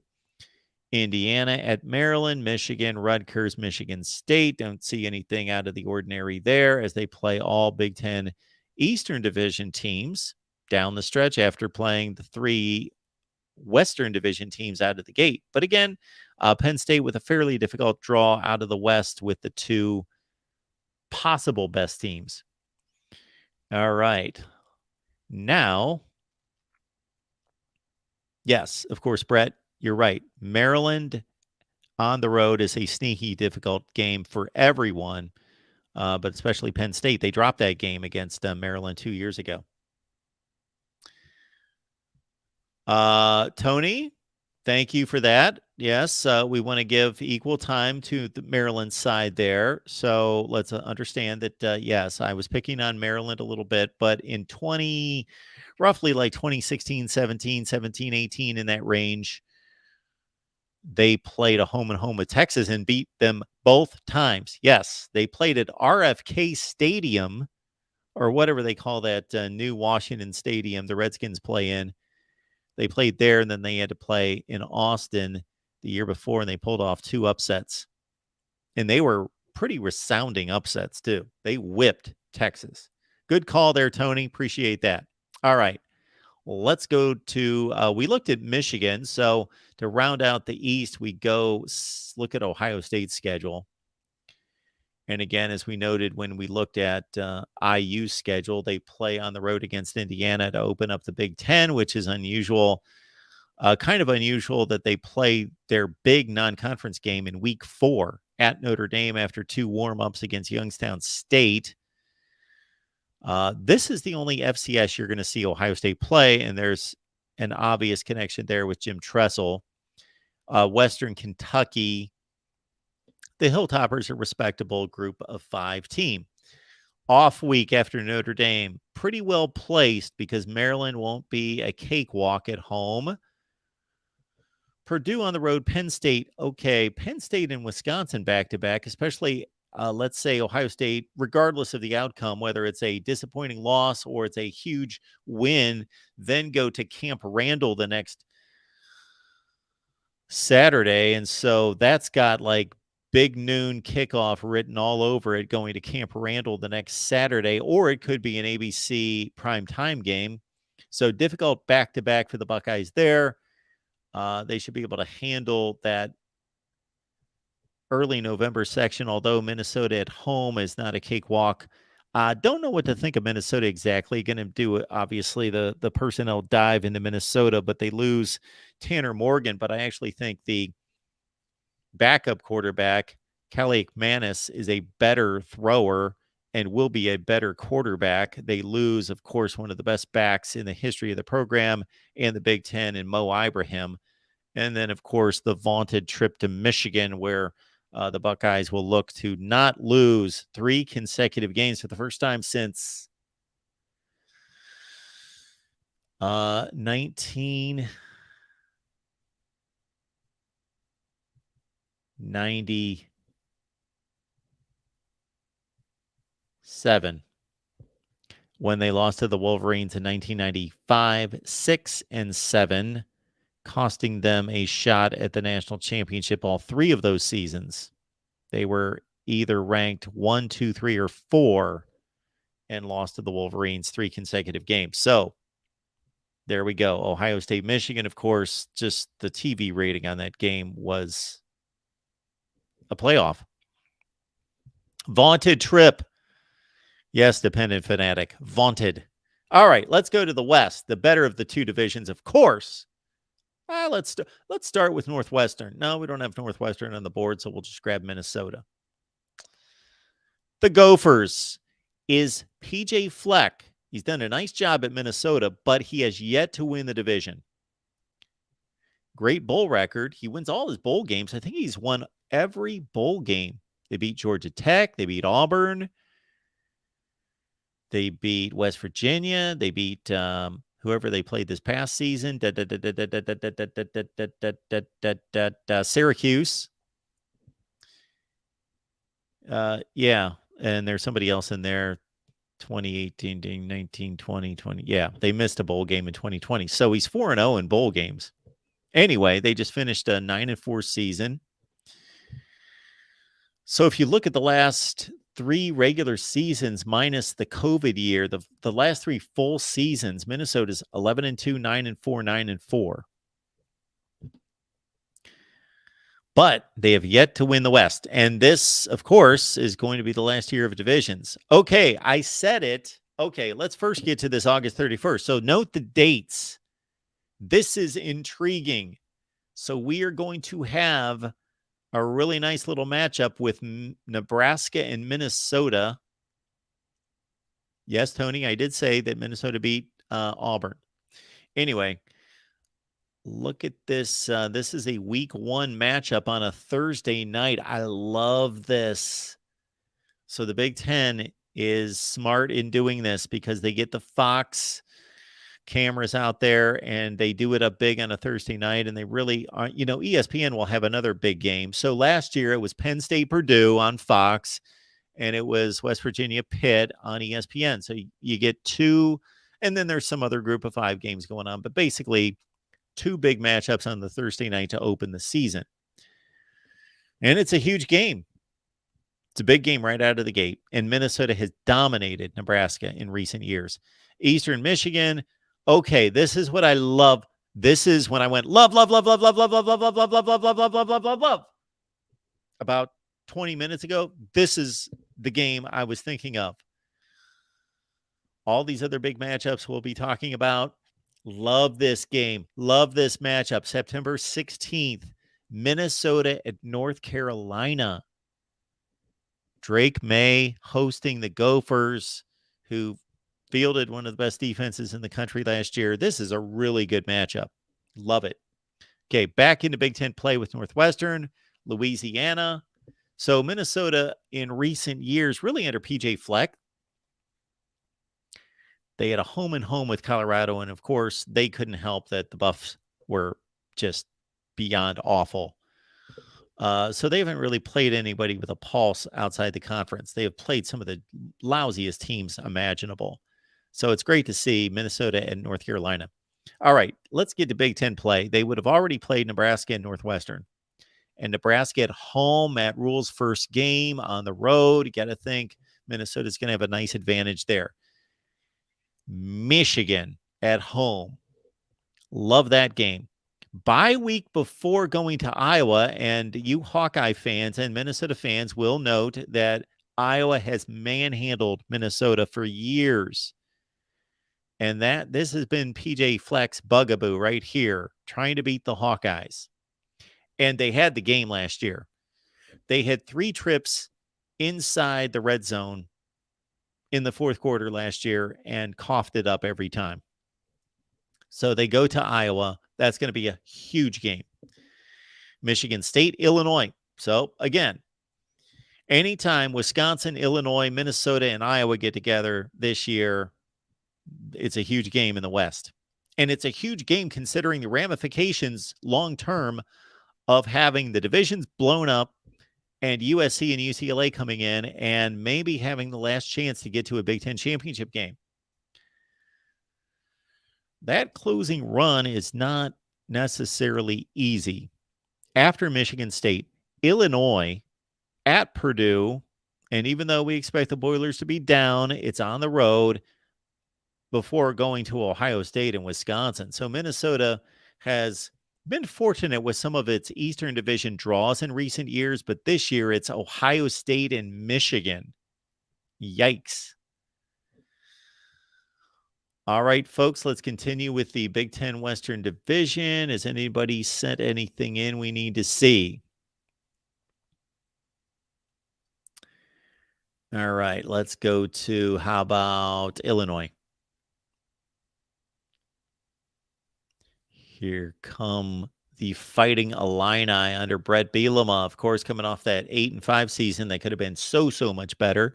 They started 7-1. Also, keep in mind that they took Michigan to the wire, and if they would have time managed that game better in the last 4 minutes, probably should have won the game. And thus they blew the division. They were the best team in the division, I believe, last year. They beat Wisconsin, Minnesota, and Iowa head-to-head. All right, here we go. Toledo at home at Kansas. So I like this game, much like the Minnesota-North Carolina game, but not to that degree. I love this Illinois-Kansas game. It's kind of a regional game. Nice little matchup. Penn State is the Big Ten opener. Then they drop back out of conference to take on Florida Atlantic. All right. Then comes, I don't want to call it a gauntlet by any stretch, but facing teams with pulses every week. So no more letdowns. Purdue, Nebraska, Maryland, Wisconsin. So the trip to Maryland is going to be key for this Illinois team. Then off the bye week, going to Minnesota, Indiana. So they catch a bit of a break, although they lost to the Hoosiers last year in a game that they should have won. There's another game they should have won. They go to Iowa, enormous game. And then, of course, the typical rivalry game and taking on the Wildcats of Northwestern. They have buried them the last few years. All right, let's go to Northwestern. Here is the most inconsequential schedule in the Big Ten. Well, you know what? I'll say Rutgers, because there's no way that they could possibly compete in the East. But, there is a slim chance, because Pat Fitzgerald has done it many times, that they could find themselves in the thick of things. But they are going to have to get so much better, because they're 4-20 in their last 24 games. 4-20. They lost to Miami of Ohio. They lost to somebody called Eastern or Southern Illinois. Okay, they go to Rutgers. Again, scintillating game. If you want to relive 1963 or 1971, pick your year, at least 50 years ago, there's your game. Northwestern at Rutgers. Okay, UTEP, don't lose that one, Pat Fitzgerald, but something tells me it's a possibility. For some reason, I don't know if they're trying to become the USC Notre Dame of the collegial ranks, but Northwestern and Duke just play all the time. Go through the years. They just get, it's not like the typical, okay, let's schedule a series home and home. No, they've played like 8 years in a row. And Northwestern fumbled going. So for as good as Duke was last year and as awful as Northwestern was, they could have beaten Duke. Their best running back, Evan Hull, yes, he fumbled going into the end zone to tie the game. Well, they needed the 2-point conversion. They lost by 8. So anyway, they go to Duke. They're going to be a pretty substantial underdog there. So they really need to be 2-1. They've got, so forget it after this, except for this Howard Bison game. So I'm now going to put Northwestern, of course, into the ranks with Rutgers and Maryland in scheduling these schools that we've never heard of. They've got a game against Howard. Okay. Other than that Duke, Minnesota, Penn State stretch, that's pretty bad. Come off the bye, go to Nebraska. They used to have a great series with Nebraska. Well, they did beat Nebraska, of course, last year. I was going to say 2 years ago, they lost by like 7 touchdowns, but they beat the Huskers last year. So Northwestern had the dubious distinction of winning a game in August to, hey, officially in the power rankings of the Big Ten, be number 1 in the Big Ten, but lose every other game, lose 11 straight, and win its game outside the continental USA. At Nebraska, Maryland, Iowa, does it really matter?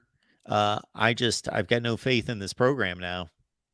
This used to be one of my pet programs, Pat Fitzgerald and company, but just, man, who are they going to beat? Maybe they beat someone like, in conference? Wow. They go to Rutgers. They could win that game.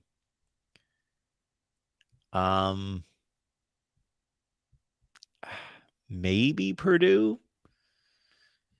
Yeah, it's awful. It's awful. All right. Next up, who have we not looked at? Purdue. Let's go to the Boilers.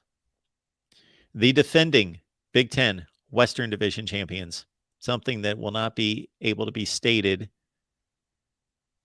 going forward because of the big blow up in divisions. Okay, Fresno State. So there's a nice little game. Fresno State, who, of course, took Oregon State to the wire. They beat Washington State in a bowl game. This is not an easy game for Purdue, playing Fresno State at home. Then they go to Virginia. Okay. So new head coach Ryan Walters is in a difficult spot here. He's not exactly playing Alabama, Oklahoma, and USC the first 3 weeks of the season, but this is a difficult non-conference schedule. Again, not that any one of them are giant killers, but they're all capable. Like there's no Howard, there's no Charlotte, there's no what we see out of everybody else playing these completely lousy teams, Youngstown State and Western Kentucky and etc. Purdue's playing. I don't get that schedule. I like it, but Purdue should not do that. Play somebody really good or just play the Syracuse game. So the Syracuse-Purdue game, if you watch that game, that was one of the most entertaining fourth quarters of any game last year. If you look at Purdue, oh my word, they could be 0-7. What do you think, folks? Yes, the real MVP. Virginia Tech might be Purdue's easiest non-conference opponent. It might be their easiest opponent, period, except for playing Northwestern. Northwestern's worse. But, and again, I'm going to remind everyone, even though this is a topic for another show that's upcoming, keep this in mind, everyone. Keep this in mind. I saw 3 and 4 start there. I don't really know if they're going to do that. 3 and 4. I'm trying to get that. Keep this in mind, everyone. We all tend to look at these teams and not think much is going to change. If you're a 7-5 team, you're going to be a 7-5 team next year. Maybe you'll go 8-4. Maybe you'll go 6-6. But we just always tend. It's just human nature not to be able to envision something different. Meaning, this 6-6 team could be 10-2 next year. But we are going to be asking you, and we're going to participate, of course, ourselves into who are going to be the big breakout teams. This happens every year. I know that everybody thinks that this TCU situation was like one in a lifetime. Well, in a way it was, because we've never seen a 5-7 team then go to the playoff and go 12-0 in the regular season. But there are 65 teams in the Power 5. And let's make, I came up with this designation myself, so blame me, but I think that this is reasonable. I consider a 3-game change in your win-loss total to be significant. Whether you increase by 3 or decrease by 3, that's significant. So think about it. A 9-3 team becomes a 12-0 team, or a 9-3 team becomes a 6-6 team. 2 games, I set 3 as the standard of that being a significant change in quality of performance from one year to another. And I often ask this question, and I looked at it. I haven't looked at it for this season yet, between 2021 and 22, to see how many teams took that kind of jump or that kind of decline. But you would be surprised, because I always thought 5 teams in the country have that much of a change from year to year. Do you know what the numbers are? It's usually about 20 teams. Do you think you can find 20 teams in the country, in the Power 5, that are going to have that much of a jump or decline. And the reason I bring that up is because I'm looking at Purdue going 8-4 last year, and I'm looking at a team that's probably, David Green Shield 5-7. I don't know if they're going to go 5-7. I think they might be 0-7. Now, most likely they're going to win one of those games. But don't be surprised if Purdue starts 0-7. And then I didn't even look at their next. Oh, hey, well, there's the next 3-6. Yeah, there's the 7th one. Yeah, before the bye. 0-7. I will put the over under at 1.5. Okay, then we've got. That's not particularly easy coming out of the bye. As we give advertising time to Buffalo Wild Wings that should be sponsoring us. Okay, at Nebraska, at Michigan, which is a big reminder for everyone out there. If you've got a connection to a sponsor, whether you own a business or you know somebody who owns a business, please knock on my door, hit me up at MarkRogersTV at Gmail. We can work with you. We've got very affordable prices. I can let you know exactly how many people we reach. Over 1 million a month. So anyway, 1 million views per month on all the channels. Look at that. 0-7. Then after the bye, they go to Nebraska and go to Michigan. And they've got Minnesota at Northwestern, Indiana. I'm not seeing 5 wins myself. I'm seeing like 3. But maybe I'm just a little bit down. I just think Jeff Brom gone, Aiden O'Connell gone. Yeah, 3-9 for Purdue. Yeah. Jason, I guess, is not thinking that Fresno State can beat Purdue. Mark's in his own world. I really don't know what that means. I think you're all here with me, I believe. All right, that's Purdue. Who else? Nebraska. We've not hit, we got 3 teams left, I believe. The Huskers with Matt Rule at the helm. Right out of the gate, big game at Minnesota. Then at Colorado and Coach Deion Sanders. That game is going to be a hyped game. And, it's just going to be fascinating to watch Deion Sanders at Colorado. For as much as I try to downplay things like that he personally doesn't really, I've got nothing against him, but he doesn't personally interest me. Like he doesn't fascinate me like he does a number of people. It's an interesting situation. Awful program, 1-11. He's bringing in all this talent, both through the transfer portal and recruiting. And oh my goodness, it seems like every top defensive back in the country, every cornerback puts Colorado in their top 5 now. Anyway, Nebraska plays NIU, Louisiana Tech. They should be 3-1 at that point. Could be 4-0.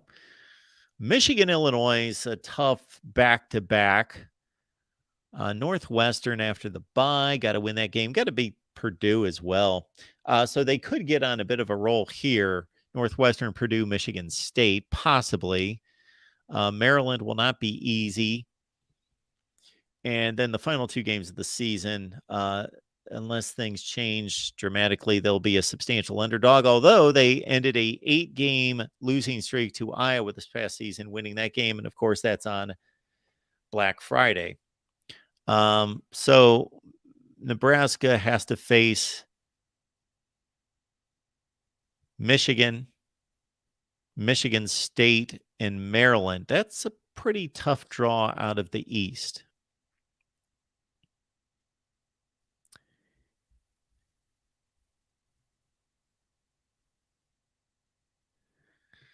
David, I said the same thing. I was looking at 6-6 the other night. I was asked about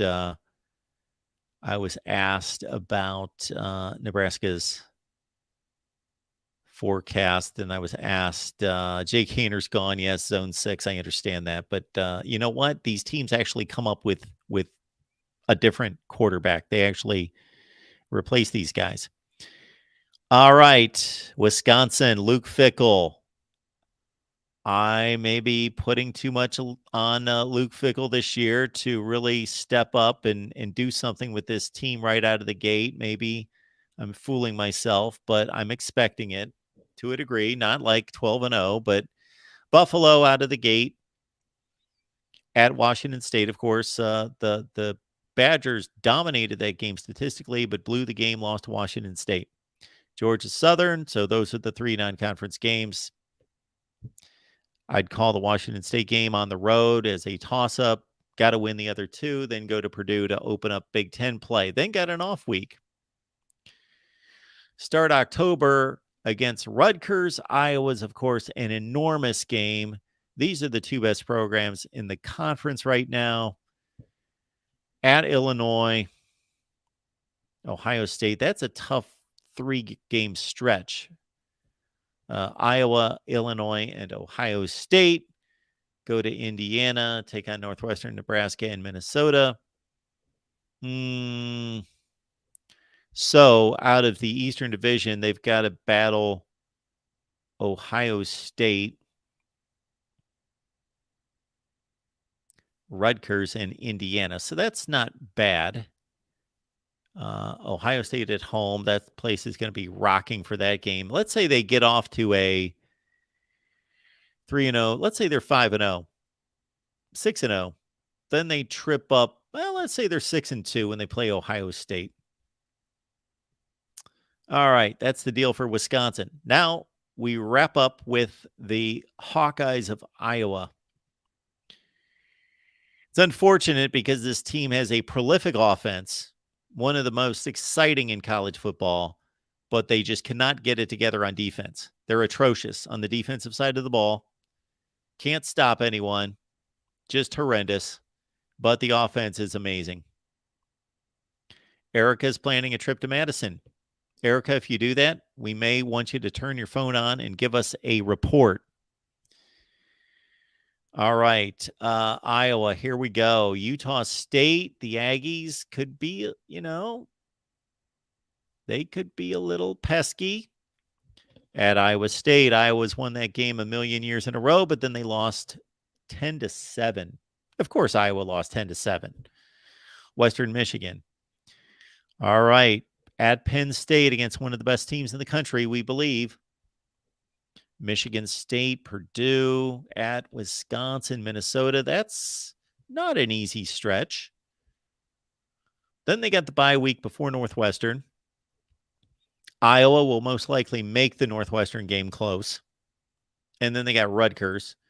So between those 2 games, Iowa's defense will probably give up 3 points and about 29 yards of total offense. Then the slugfest against Illinois. They've got the Illini at Kinnick. They went to Champaign last year and they lost a tough 9-6 game. They go to Nebraska again. They lost that game for the first time in forever against the Huskers. They were down 24-0. Came back to make it close, but lost by a touchdown. So Rutgers, Michigan State, Penn State, not a bad draw, but of course, again, a trip to Happy Valley. So they should win the first 3 games of the year. Although, of course, the big Cy-Hawk Trophy game is always difficult. Let's say they lose to Penn State. They should win the next 2. Let's say they lose at Wisconsin. Or split Wisconsin, Minnesota in some fashion. They've got 2 losses at that point.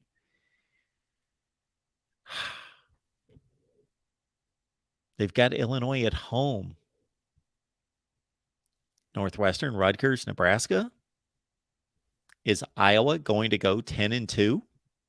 Are they going to go 10-2? They could go 10-2 and average 17 points per game. And only because they put up a bunch of points against Western Michigan and somebody else. There it is, folks. Our enormous Big Ten schedule preview, breakdown. I know that the schedule's been out forever, But again, we had some requests since it's been out since mid-season, so we weren't going to address it then since we had so much to talk about during the season. And we've been going through all these various conference breakdowns with the ACC and the Big 12 coming out this past week. I see we got about 100 folks on the line, and I'm forgetting that I have simulcasted this all over the place. So not much of a crowd tonight, but we appreciate you all being here at the Voice of College Football as we're on the Ohio State, Michigan, Iowa, Penn State, and Nebraska channels in addition to the main channel. So thank you so much for being here, and that's all I got. I wanted to run through the Big Ten schedule, and thank you so much for the phone calls. We appreciate you being here. Let's see. Next up, in terms of our next live, is definitely going to be Monday. So get this. I want you all to be here. This is going to be fun. We've got Tony showing up. Tony Altamore, our resident expert on all that is basically evaluating these schools, evaluating their financial situation, their academic situation, their athletic situation, their cultural situation, and values, and also their brand in the marketplace, their TV market itself, and putting all that together. And really, in this day and age of expansion and realignment and all the rumors that are out there, this would have just been a fun exercise 30 years ago, for the most part, even though Penn State left to go to the Big Ten, let's say. But for the most part, 30 years ago, this would have just been a fun exercise. But now it's really looking at what these schools have to offer as value, as commodities for these various conferences. And so what is likely, what is the Big Ten looking at? We just think football, and then some of us think money and brand and TV market, but there's a lot more that goes into it, especially certain conferences, let's say, are still more academic minded. And the Big Ten and the Pac-12 are certainly two of those, and the ACC as well, not discounting the Big 12. They have remarkable schools in the SEC, but certainly there are standards that are obvious to all of us and well stated and documented in the other conferences in how they evaluate those other schools and football programs. So again, what are we going to call this? Like conference expansion and realignment. Realignment. This is when I need a producer. Realignment live with Tony Altamore.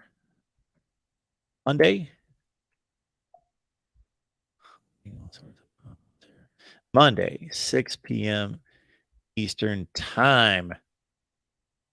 There you go. Conference expansion and realignment talk live with Tony Altamore coming up Monday at 6 p.m. Eastern Time. Then, of course, also on Monday, we've got our USC live show with Matt Zemek, the one and only Matt Zemek from Trojans Wire.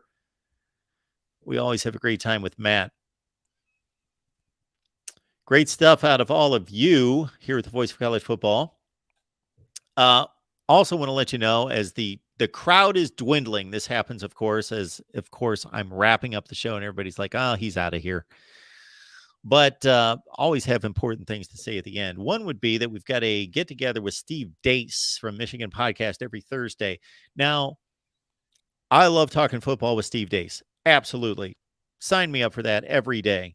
However, the reason we put that together is basically because practically every day I'd have people telling me, Mark, you should do a show with Steve Dace. Even though we do the segment on his Michigan Podcast every Tuesday, constantly people were telling me, you two need to get together like all the time. And so we put this together. However, let's understand this is the real world, and let's understand that people have to work and be compensated. Therefore, that show costs a certain amount of money. And believe it or not, I would like to be compensated for my time as well. But even putting that aside, just to cover the cost of the show, my thought process was, okay, how can we do this best? How would this be most interesting to everyone? And I thought, let's do it live instead of just Steve and I getting together each week and just recording. I thought this might be more interesting if people can actually ask questions and make comments, and we'll respond and we'll debate for 10 minutes, 20 minutes, whatever. And then we'll take comments and questions. And therefore, we are just in a place where we need to ramp that up in regards to it's hitting kind of strange. I'll be honest with everyone that when Steve and I get together, we had a run of records where we were getting 10, 20, up to 35,000 views on a video. And then while we've had this show and everybody seemed amped up about this, and the issue might be, and I see your question there, TJ Scott. The issue might be that we're going live. Maybe we shouldn't go live, because what happens is everybody joins late and it's only a half hour. So we're still getting people in the last 5 minutes. And of course, then we wrap up the show and that's it. And so it's only got like 2,000 to 4,000 views, and that's just not going to cut it. And it's not going to cover the costs based on the ad revenue. And if I can't get a sponsor for it, which I would love to do, unfortunately, I don't want to pull the plug on that show. So we're going to carry on through. Sometimes you have to work a deficit for a while and pour yourself into something, even though you're digging a hole just to see if it'll straighten itself out, and you can take off from there. So if you enjoy the conversation, bottom line here's your responsibility, is simply, if you enjoy the content that we produce, the weekly show with Steve Deace. There we go. David Greenshield. We need more quality Deace time. I'll not take offense to that, David. Less of Mark, more of Steve. But if you enjoy the show that we put together every Thursday live, then just do everything that you can to support it. That's all I'm going to say in any such way. So whether that's you just jump on and hit the like button, but if we put everybody together, I'm guessing that like I've got almost 40,000 people. How about Hooters as a sponsor? Yes, David, make that phone call, please. Go ahead and do it. Get us some. Yes, we could also have the ladies come on as well, which might help the viewership. But you're taking me off track here. Yeah. So anyway, yes, a sponsorship would be phenomenal. So anyway, yeah, hit the like button. And I would guess that I've got like a larger Twitter following than anybody that I'm talking to right this second, even though it's not that large. But you know what? All of you put together have a way bigger influence on social media than I do by myself. Between your Facebook and your Twitter and everything else and all the other stuff that I need to get into, I'm starting to put some reels on Instagram. Here's one for you. Follow me on Instagram. You'll find me at Voice of College Football. Thank you, Alan. Appreciate that. I'm starting to send reels because my daughter is a marketing and PR major. And what's better than her being a major in that is that she's actually been in the working world for going on 2 years now. And so she's actually making money and doing this the right way. And so she's made me proud. So she's out there and she said, Dad, people watch these reels on Instagram. You need to, not everybody wants to watch you for 3 hours. So, you need to put like these 45-second clips out there on Instagram. And so I've done that the like 2 or 3 consecutive days. So we need to ramp up the Instagram following. So anybody that's listening to me right now, 79 people right now, and hopefully 80,000 will watch the show. Follow me on Instagram. I'm actually going to look this up. And folks, sometime in the next few weeks, what I'm also going to do in the next few weeks is we're going to do a non-college football show. We're going to do a State of the Channel show. And we're just going to talk about the channel. So follow me on Instagram. I'm dropping the link right there.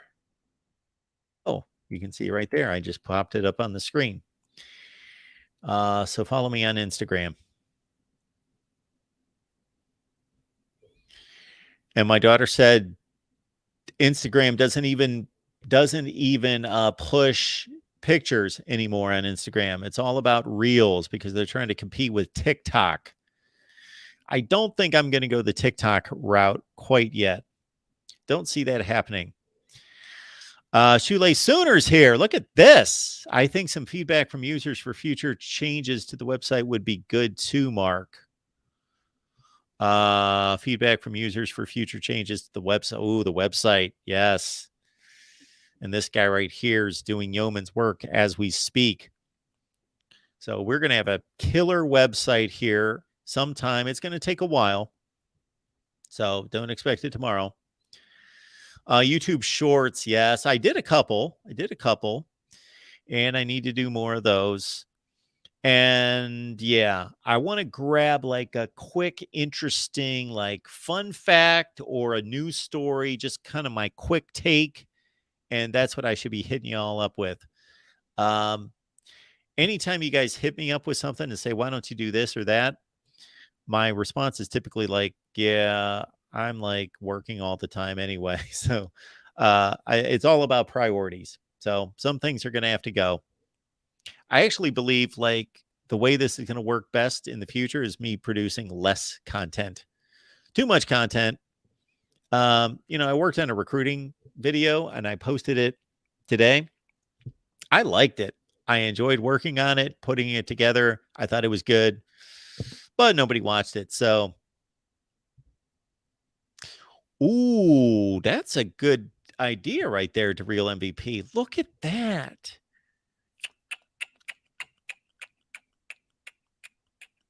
How long are those shorts? They're like a minute, right?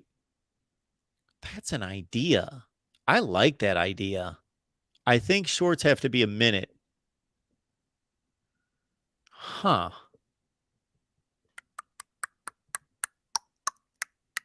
Maybe I'll redo all that. Maybe we're just going to flood the market with schedule previews on shorts. I like that.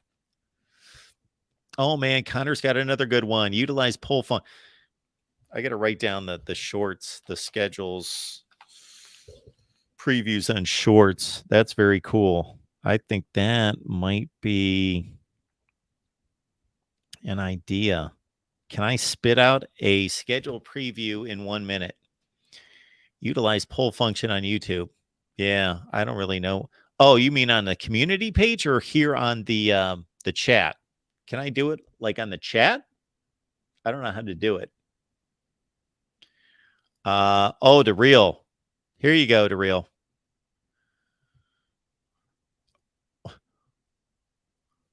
When DeReal demands he didn't demand. He was very nice in asking for it. So here you go, DeReal. There's the link. It's coming up right there. And again, what you're looking at currently, everyone, is my Instagram. So join us on Instagram, Voice of College Football, Voice of CFB. When I can do something about this, that I can't wait. I can't wait to change all this back here. And this is what you're going to see, folks, is you're going to see me somewhere else in about a month, probably. I actually have to sell this. This is my mom's place. I am in the process of taking care of it, selling it. And then you're going to see me in another place that's not going to be my permanent place. You're going to see me there probably for a couple months.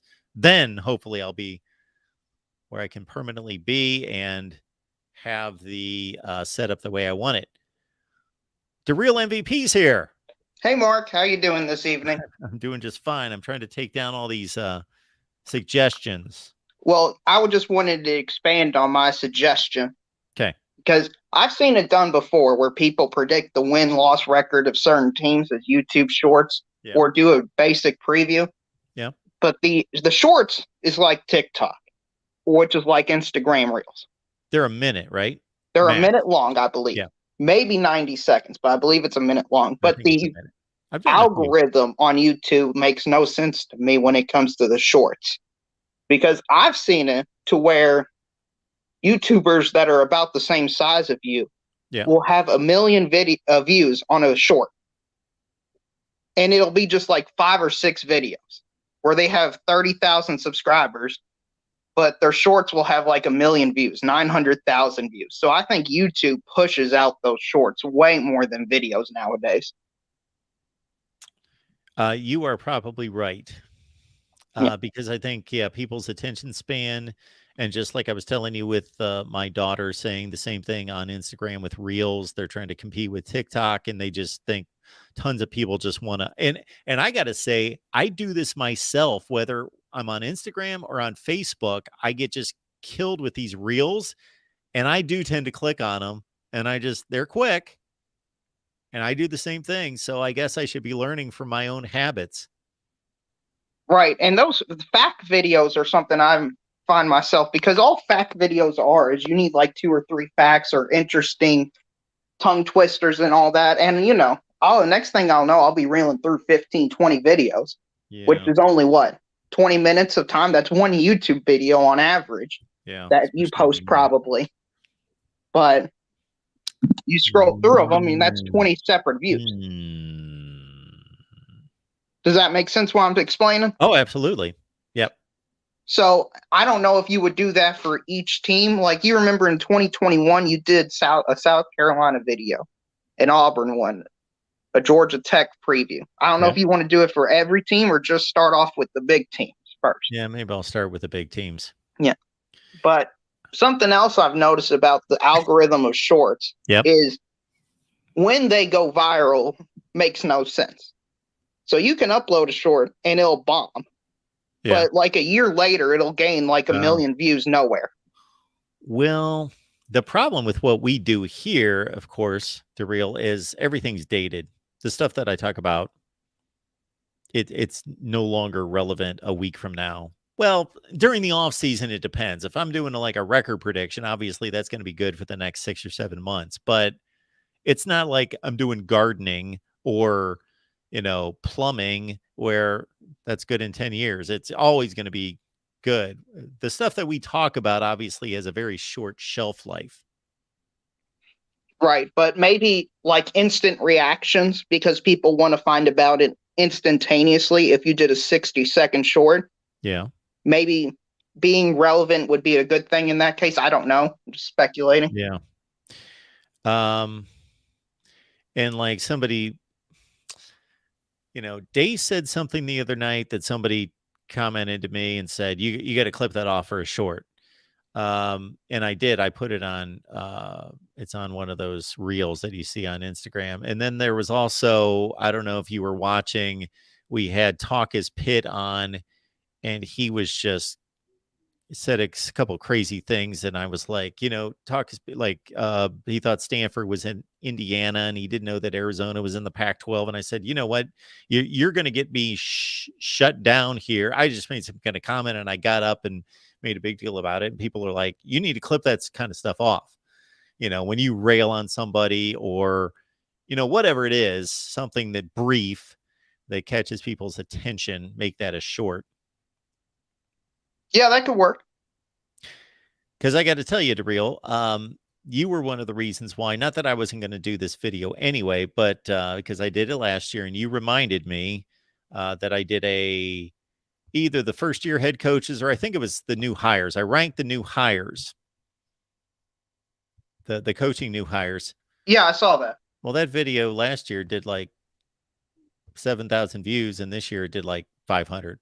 Yeah. And like that, I don't understand. I think it's because of the names and the programs. That's true. Brian Kelly, Lincoln Riley. Yeah, could be.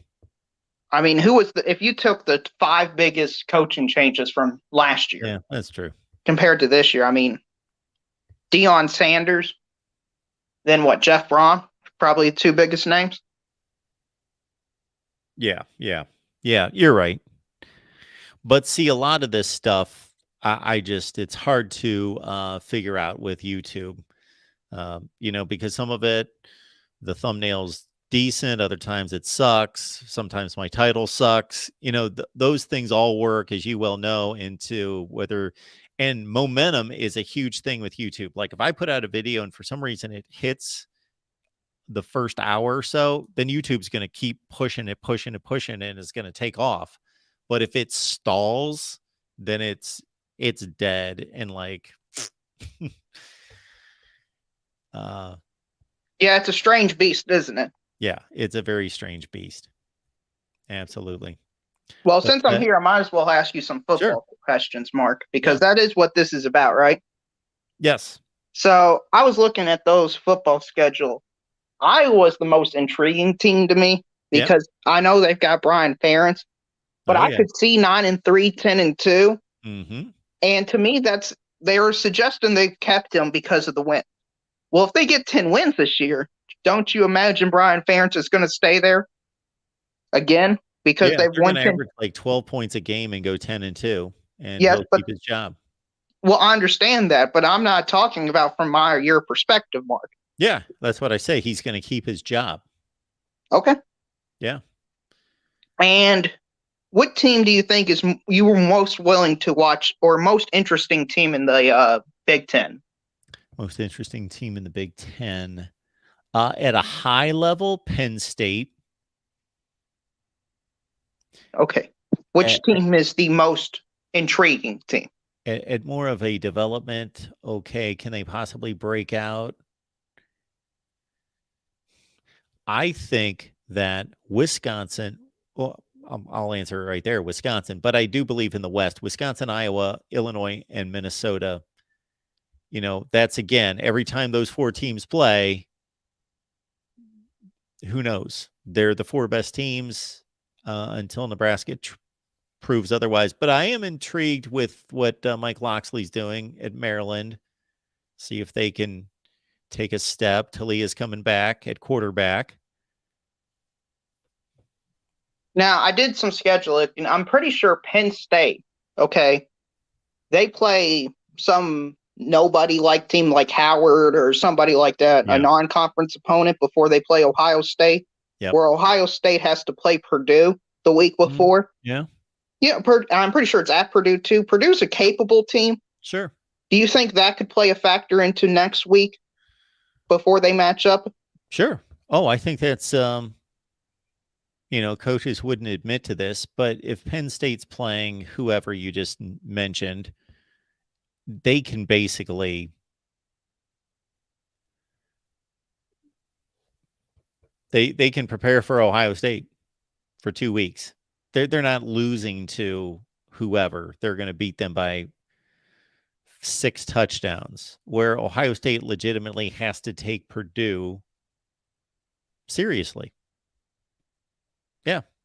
Right. And last year I made a big thing about 3 SEC teams making the playoff, Mark. Yes. You remember that? I do. Probably my favorite take I ever made, but we enjoyed it. We all did. Oh yeah. If there was a conference that gets 3 teams in the playoff this year, I think it'd be the Big Ten. So to do it, they all have to win against each other. Of course, the big 3. They can't. Nobody can sweep. Most likely. Yeah, really. Like Ohio State needs to beat Penn State. Penn State beats Michigan. Michigan beats Ohio State. Something like that. So they're all 11-1. That's what it's going to take. Right. And I think with how even those teams are perceived to be this year, I think that's pretty likely. I mean, yeah. As much as last year Ohio State blew out Penn State in the fourth quarter, that was a pretty good game for a while. Yeah. Oh, it was. I think they were down with 9 minutes left in the game. So, yeah, it was a really good game. Ohio State goes to Notre Dame and Wisconsin, in addition to playing Michigan and Penn State. Right. I don't think 10-2 Ohio State would make the college football playoff, though. No. But if they were the third team, let's say. So let's say Michigan beats Penn State and Penn State beats Ohio State, okay? Mm-hmm. But they just dominate Notre Dame, okay? I think that would be the best case scenario for the Big Ten to get 3 teams in the playoff. Yeah. I love our guy, Connor Johnson, who we know from Connor coming on here and talking football with us that he is so much smarter than this, but he loves to throw this kind of garbage out there just to be funny. Oregon State's better than Penn State. Oh yeah, we were on the Oregon channel, and he was talking about how Oregon State would win the national championship and just all sorts of stuff that I don't think is ever going to happen. Connor's giddy right now because Oregon State just won 10 games and finished in the top 15 in the country. Like, well, you know what they are, Mark? They're 2018 Kentucky. Yeah. They're at their absolute peak of what they could ever be. Because they just aren't talented enough to go further than that. And if he honestly thinks they can make make the college football playoff, win the Pac-12 or something like that, I just don't think that's going to happen for him. So, well, they could make this 12-team playoff. Yes, but they're not a 12-team playoff next year. It's 4. Well, sure. Yeah. They're not making a 4-team playoff. I'm sorry to Connor Johnson, the Oregon State man. I just don't see it. Well, as Connor lets us know, they've got a former 5-star at quarterback, although he's not played like a 5-star where it counts. Yeah, I know. They got DJ, but I'm not sold that he's an upgrade. So, I still think most of the problem at Clemson was DJ's problem and not the offensive coordinator problem. Now, I could be wrong in that analysis, of course, but DJ's just didn't show me consistency. No, he's not good. He's not a good quarterback. He's okay. He's all right. And he had 2 remarkable games when he first started in relief of Trevor Lawrence against Notre Dame and Boston College. Then he bottomed out the next season. Then last season, he probably showed us more of who he is. He was better. He improved, but he was just okay. But I will say in his defense that the offensive line play and especially the receiver play is not what Trevor Lawrence and Deshaun Watson experienced. They had remarkable wide receiver play, and his was pretty marginal, to be kind. I understand that, but to me, I still think they're probably as talented, if not more talented, than Oregon State. Sure. Yeah. So that's the issue. And like Connor Johnson using basically the Iowa argument of, well, he won the ACC.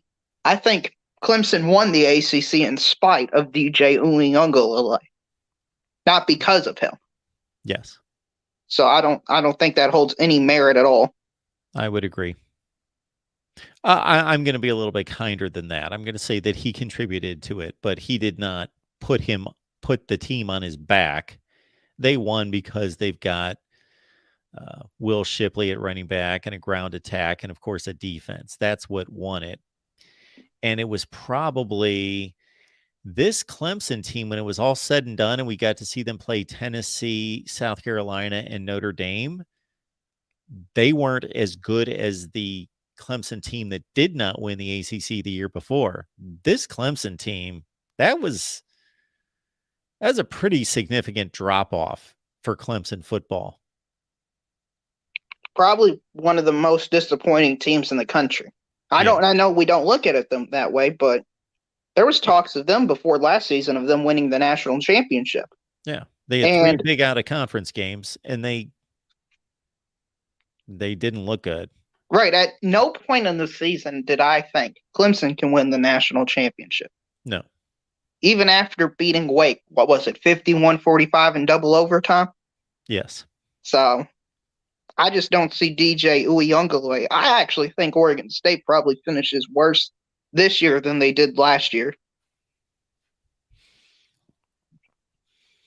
Yeah, I can't really answer that. I would say that, and of course, Connor would have a better breakdown of their personnel and who's coming back. But I think they're going to be really good, and I think they're going to be something similar to what they were last year.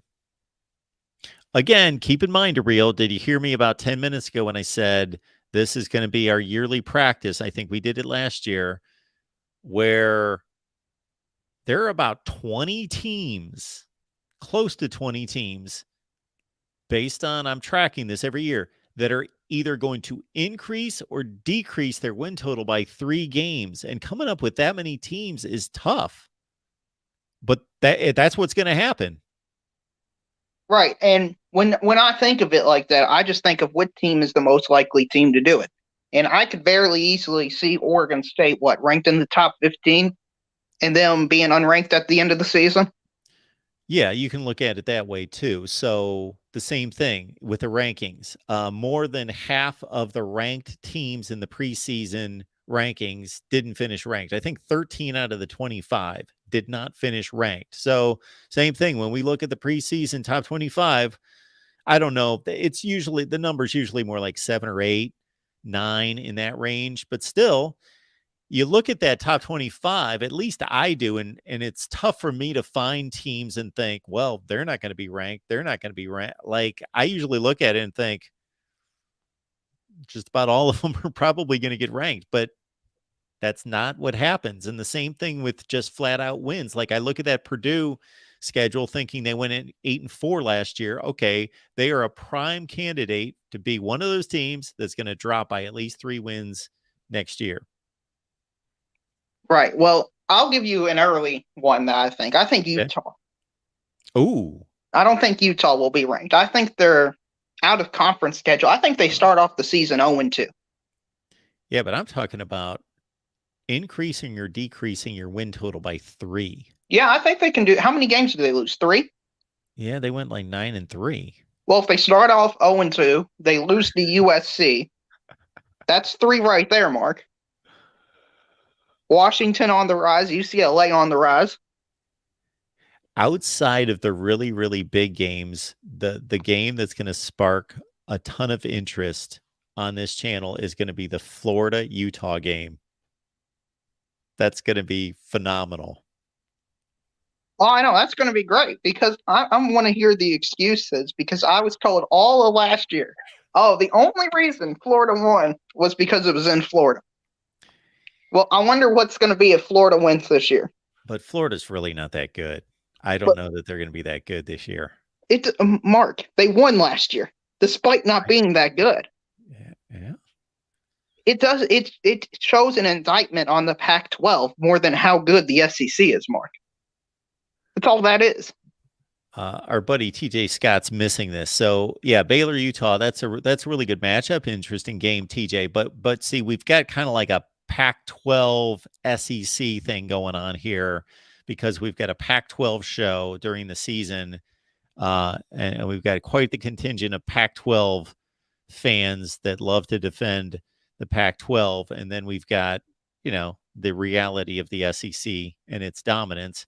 And so we had quite the interesting follow-up to the Utah-Florida game and what it really meant. I love the framing of that situation, as if there wasn't 2 legitimate sides to the debate. You've got this side, which is the Pac-12 side, and then you've got the actual correct side over here, which is the SEC side. I love the way you framed that, Mark. Tim is noting that the Pac-12 had 6 teams in the top 25. And I at times think that Tim believes that I'm piling on the Pac-12, and I'm not. The Pac-12 prior to last season was horrible for about 5 years, and it was markedly better, tremendously better, improved last year. Was really good, really fun to watch, and good. They did not have the best postseason. It was okay. It wasn't embarrassing. It wasn't what it was in the past, but it still wasn't. They lost to 2 group of 5 teams. They went 3-4. And that's really when they play the rest of the country. So outside the conference, they didn't play that well. Well, this can go into a larger discussion with the Big Ten because there's just this built-in assumption that once USC and UCLA go into the Big Ten, they're going to do really well, especially USC. But if they were placed in the Big Ten East this season, Mark, I think they're probably the fourth best team in that division. Yes. And what would that mean? They go to the Music City Bowl, the Liberty Bowl, something like that? Something like that. I mean, is that what they wanted? I heard Lincoln Riley say at his press conference USC was going to be the mecca of college football, right? They were going to be at the center. Yes. How come they only finished 8th in recruiting then? 8th place. If they want to win the national championship, I'm sorry, but I just don't see that getting it done for them. Well, for as much as 8 sounds really good, and it is, you're right. Based on history, it's really not good enough. Right. And I saw Joe Klatt's podcast today, okay? Yep. And he brought up a great point. They only got 4 of the top 10 players from the state of California. I noticed that too. I noticed the same thing. I was looking through California's, I think it was when I was putting this video together that I posted today about all the recruiting stuff, and I looked at California's list. Yeah, I thought that was odd. Well, I'm sure you were told this because I was told this by a lot of USC fans. Don't worry. We're going to lock down California. We're going to lock it down. We don't have to recruit outside our state. We're going to win California. We're going to build our team around California. And we're going to be great because of California football. 40% isn't a great number, Mark. No. Where did these other players go? Oregon, Miami. Oh, Oregon in particular. Louisville had a few. Not in the top 10, but they got like 2 or 3 players. What did they finish? 8-5 ACC team? Yeah. I just don't think that should be acceptable for a team that is going to have, in my opinion, struggle recruiting. Because I don't see how a player from Michigan or Ohio would want to come to USC. I still think family and seeing your family, seeing your kid play is still an important factor in college football.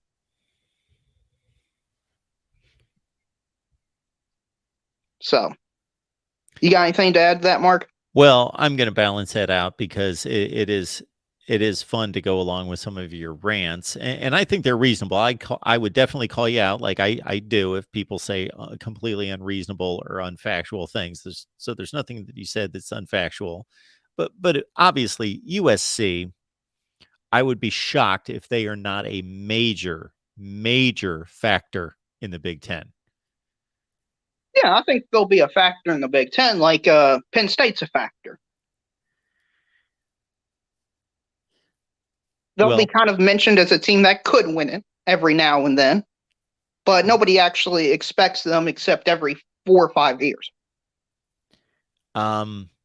If USC turns out to be Penn State in the Big Ten, I'm not going to be surprised because there's nothing wrong with that, but that's really not the USC standard. I expect USC to be better than Penn State. Yeah, I mean, I think that's what they'll be. And UCLA will probably be Illinois this year, Minnesota, something like that. Sure. 8-5, 9-4 type team. Yeah. I think that's all I got for you, Mark. Thanks for jumping on, man. Appreciate it. No problem. Anybody in the back room or anything like that? Or nope, we are clear. Okay. Well, I'll see you next time, Mark. Thanks, man. Our man, the real MVP, who came on to help out the channel, of course, give me some advice on what we're going to do with these shorts and these not my dress attire for the summer, but scheduling various content for the shorts. And our buddy Connor suggested doing YouTube polls. I do YouTube polls on the community page, but I don't know how to do them in the chat. I'll have to look that up. Right, folks. It's just a little sparse gathering of us right now, late night. So we will wrap it up here at the Voice of College Football. Appreciate all of you being here. We did a monster 2-hour and 44-minute show for all of you, and we appreciate you being here because without you, I am talking to the wall. So thanks so much for being here, TJ Scott. And, you know, a number of you have comments and questions that you make that you want me to acknowledge and respond to. If you include the super chat and it lights up, I can see it better. So that's both from a practical standpoint and otherwise. And you know, Tim, you gave me I'm not going to name the individual, but you gave me a tip, and I have that on my phone, and I will look at that and execute it. So, Tim, if you're listening, I am not blowing off your suggestions. It's a good one. But TJ did ask this. Do you think Penn State is the third best team in the Big Ten and USC will be better? Are you talking about like this specific season, 2022? If you put USC and Penn State in 2022 on the field, I have no idea who would win. That's a toss-up game. Over the course of the season, who do I think was better? Penn State was a more solid team, a much better defensive team. USC was a better offensive team, but Penn State substantially better. I think Penn State was slightly better than USC, but if they played, who knows? I'm talking about going forward. There is no question that USC has much more potential to go forward. Much more potential to be a dominant team in the Big Ten. No question about that. Pennsylvania's losing talent. Penn State's been able to deal with that, much like Ohio State has. It's not been an issue, but it can be difficult going to other places in the country and drawing folks in. TJ Scott says he's got an email question. I can't see my email right now, so I will answer that. But folks, don't necessarily get into the habit of emailing me questions. Sometimes people hit me up on Twitter and DM me. Jason, thank you so much for that contribution. I appreciate that.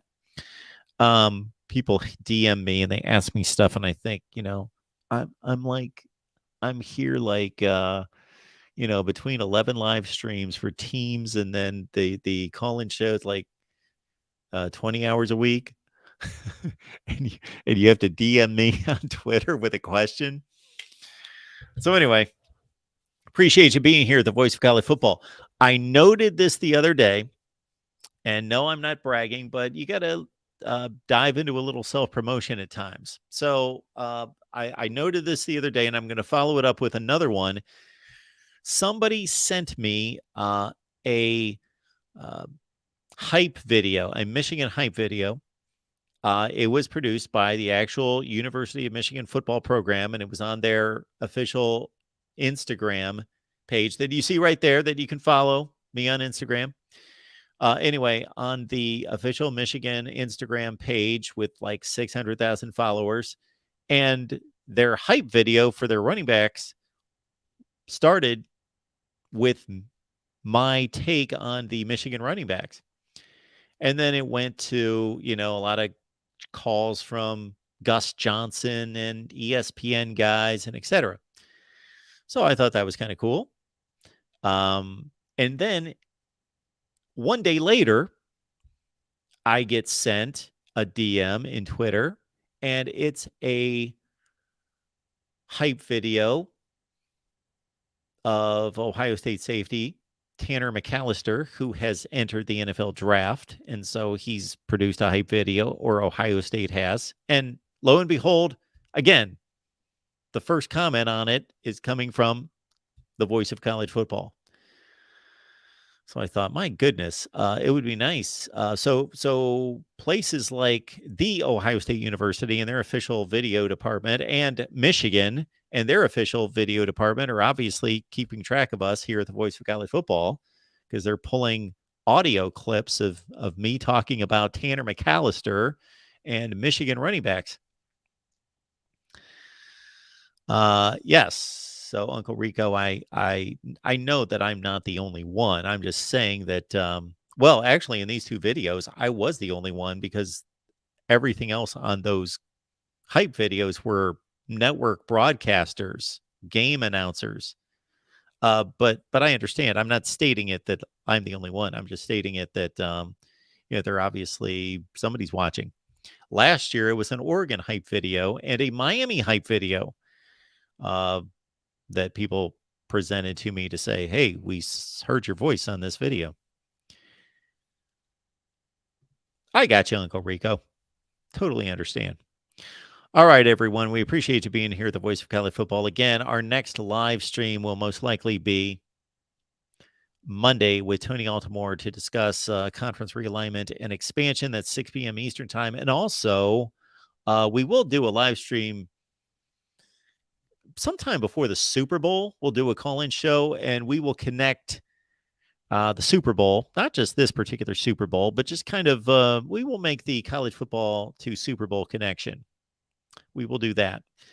And I've got so many videos that may turn into shorts now on my docket to get to. So one is a comparison. This won't be for a short, but Tim especially might be interested in this one. I have dissected the performance of the 2021 and 22 Georgia Bulldogs and compared it to the last three teams to go back-to-back. Alabama 2011 and 12, USC 2003 and 4, Nebraska 1994 and 5 to compare their dominance. Matt, thank you so much for the kind comment. Love the show. Mark, keep doing what you're doing as we enter the 3-hour mark. Appreciate you all being here at the Voice of College Football. Again, we will see you Monday at 6 p.m. Eastern time. In the meantime, check out the videos and check out all the team channels. Follow me on Facebook and on Instagram as well. See you next time. Thanks to Penn and Fanatic. You too.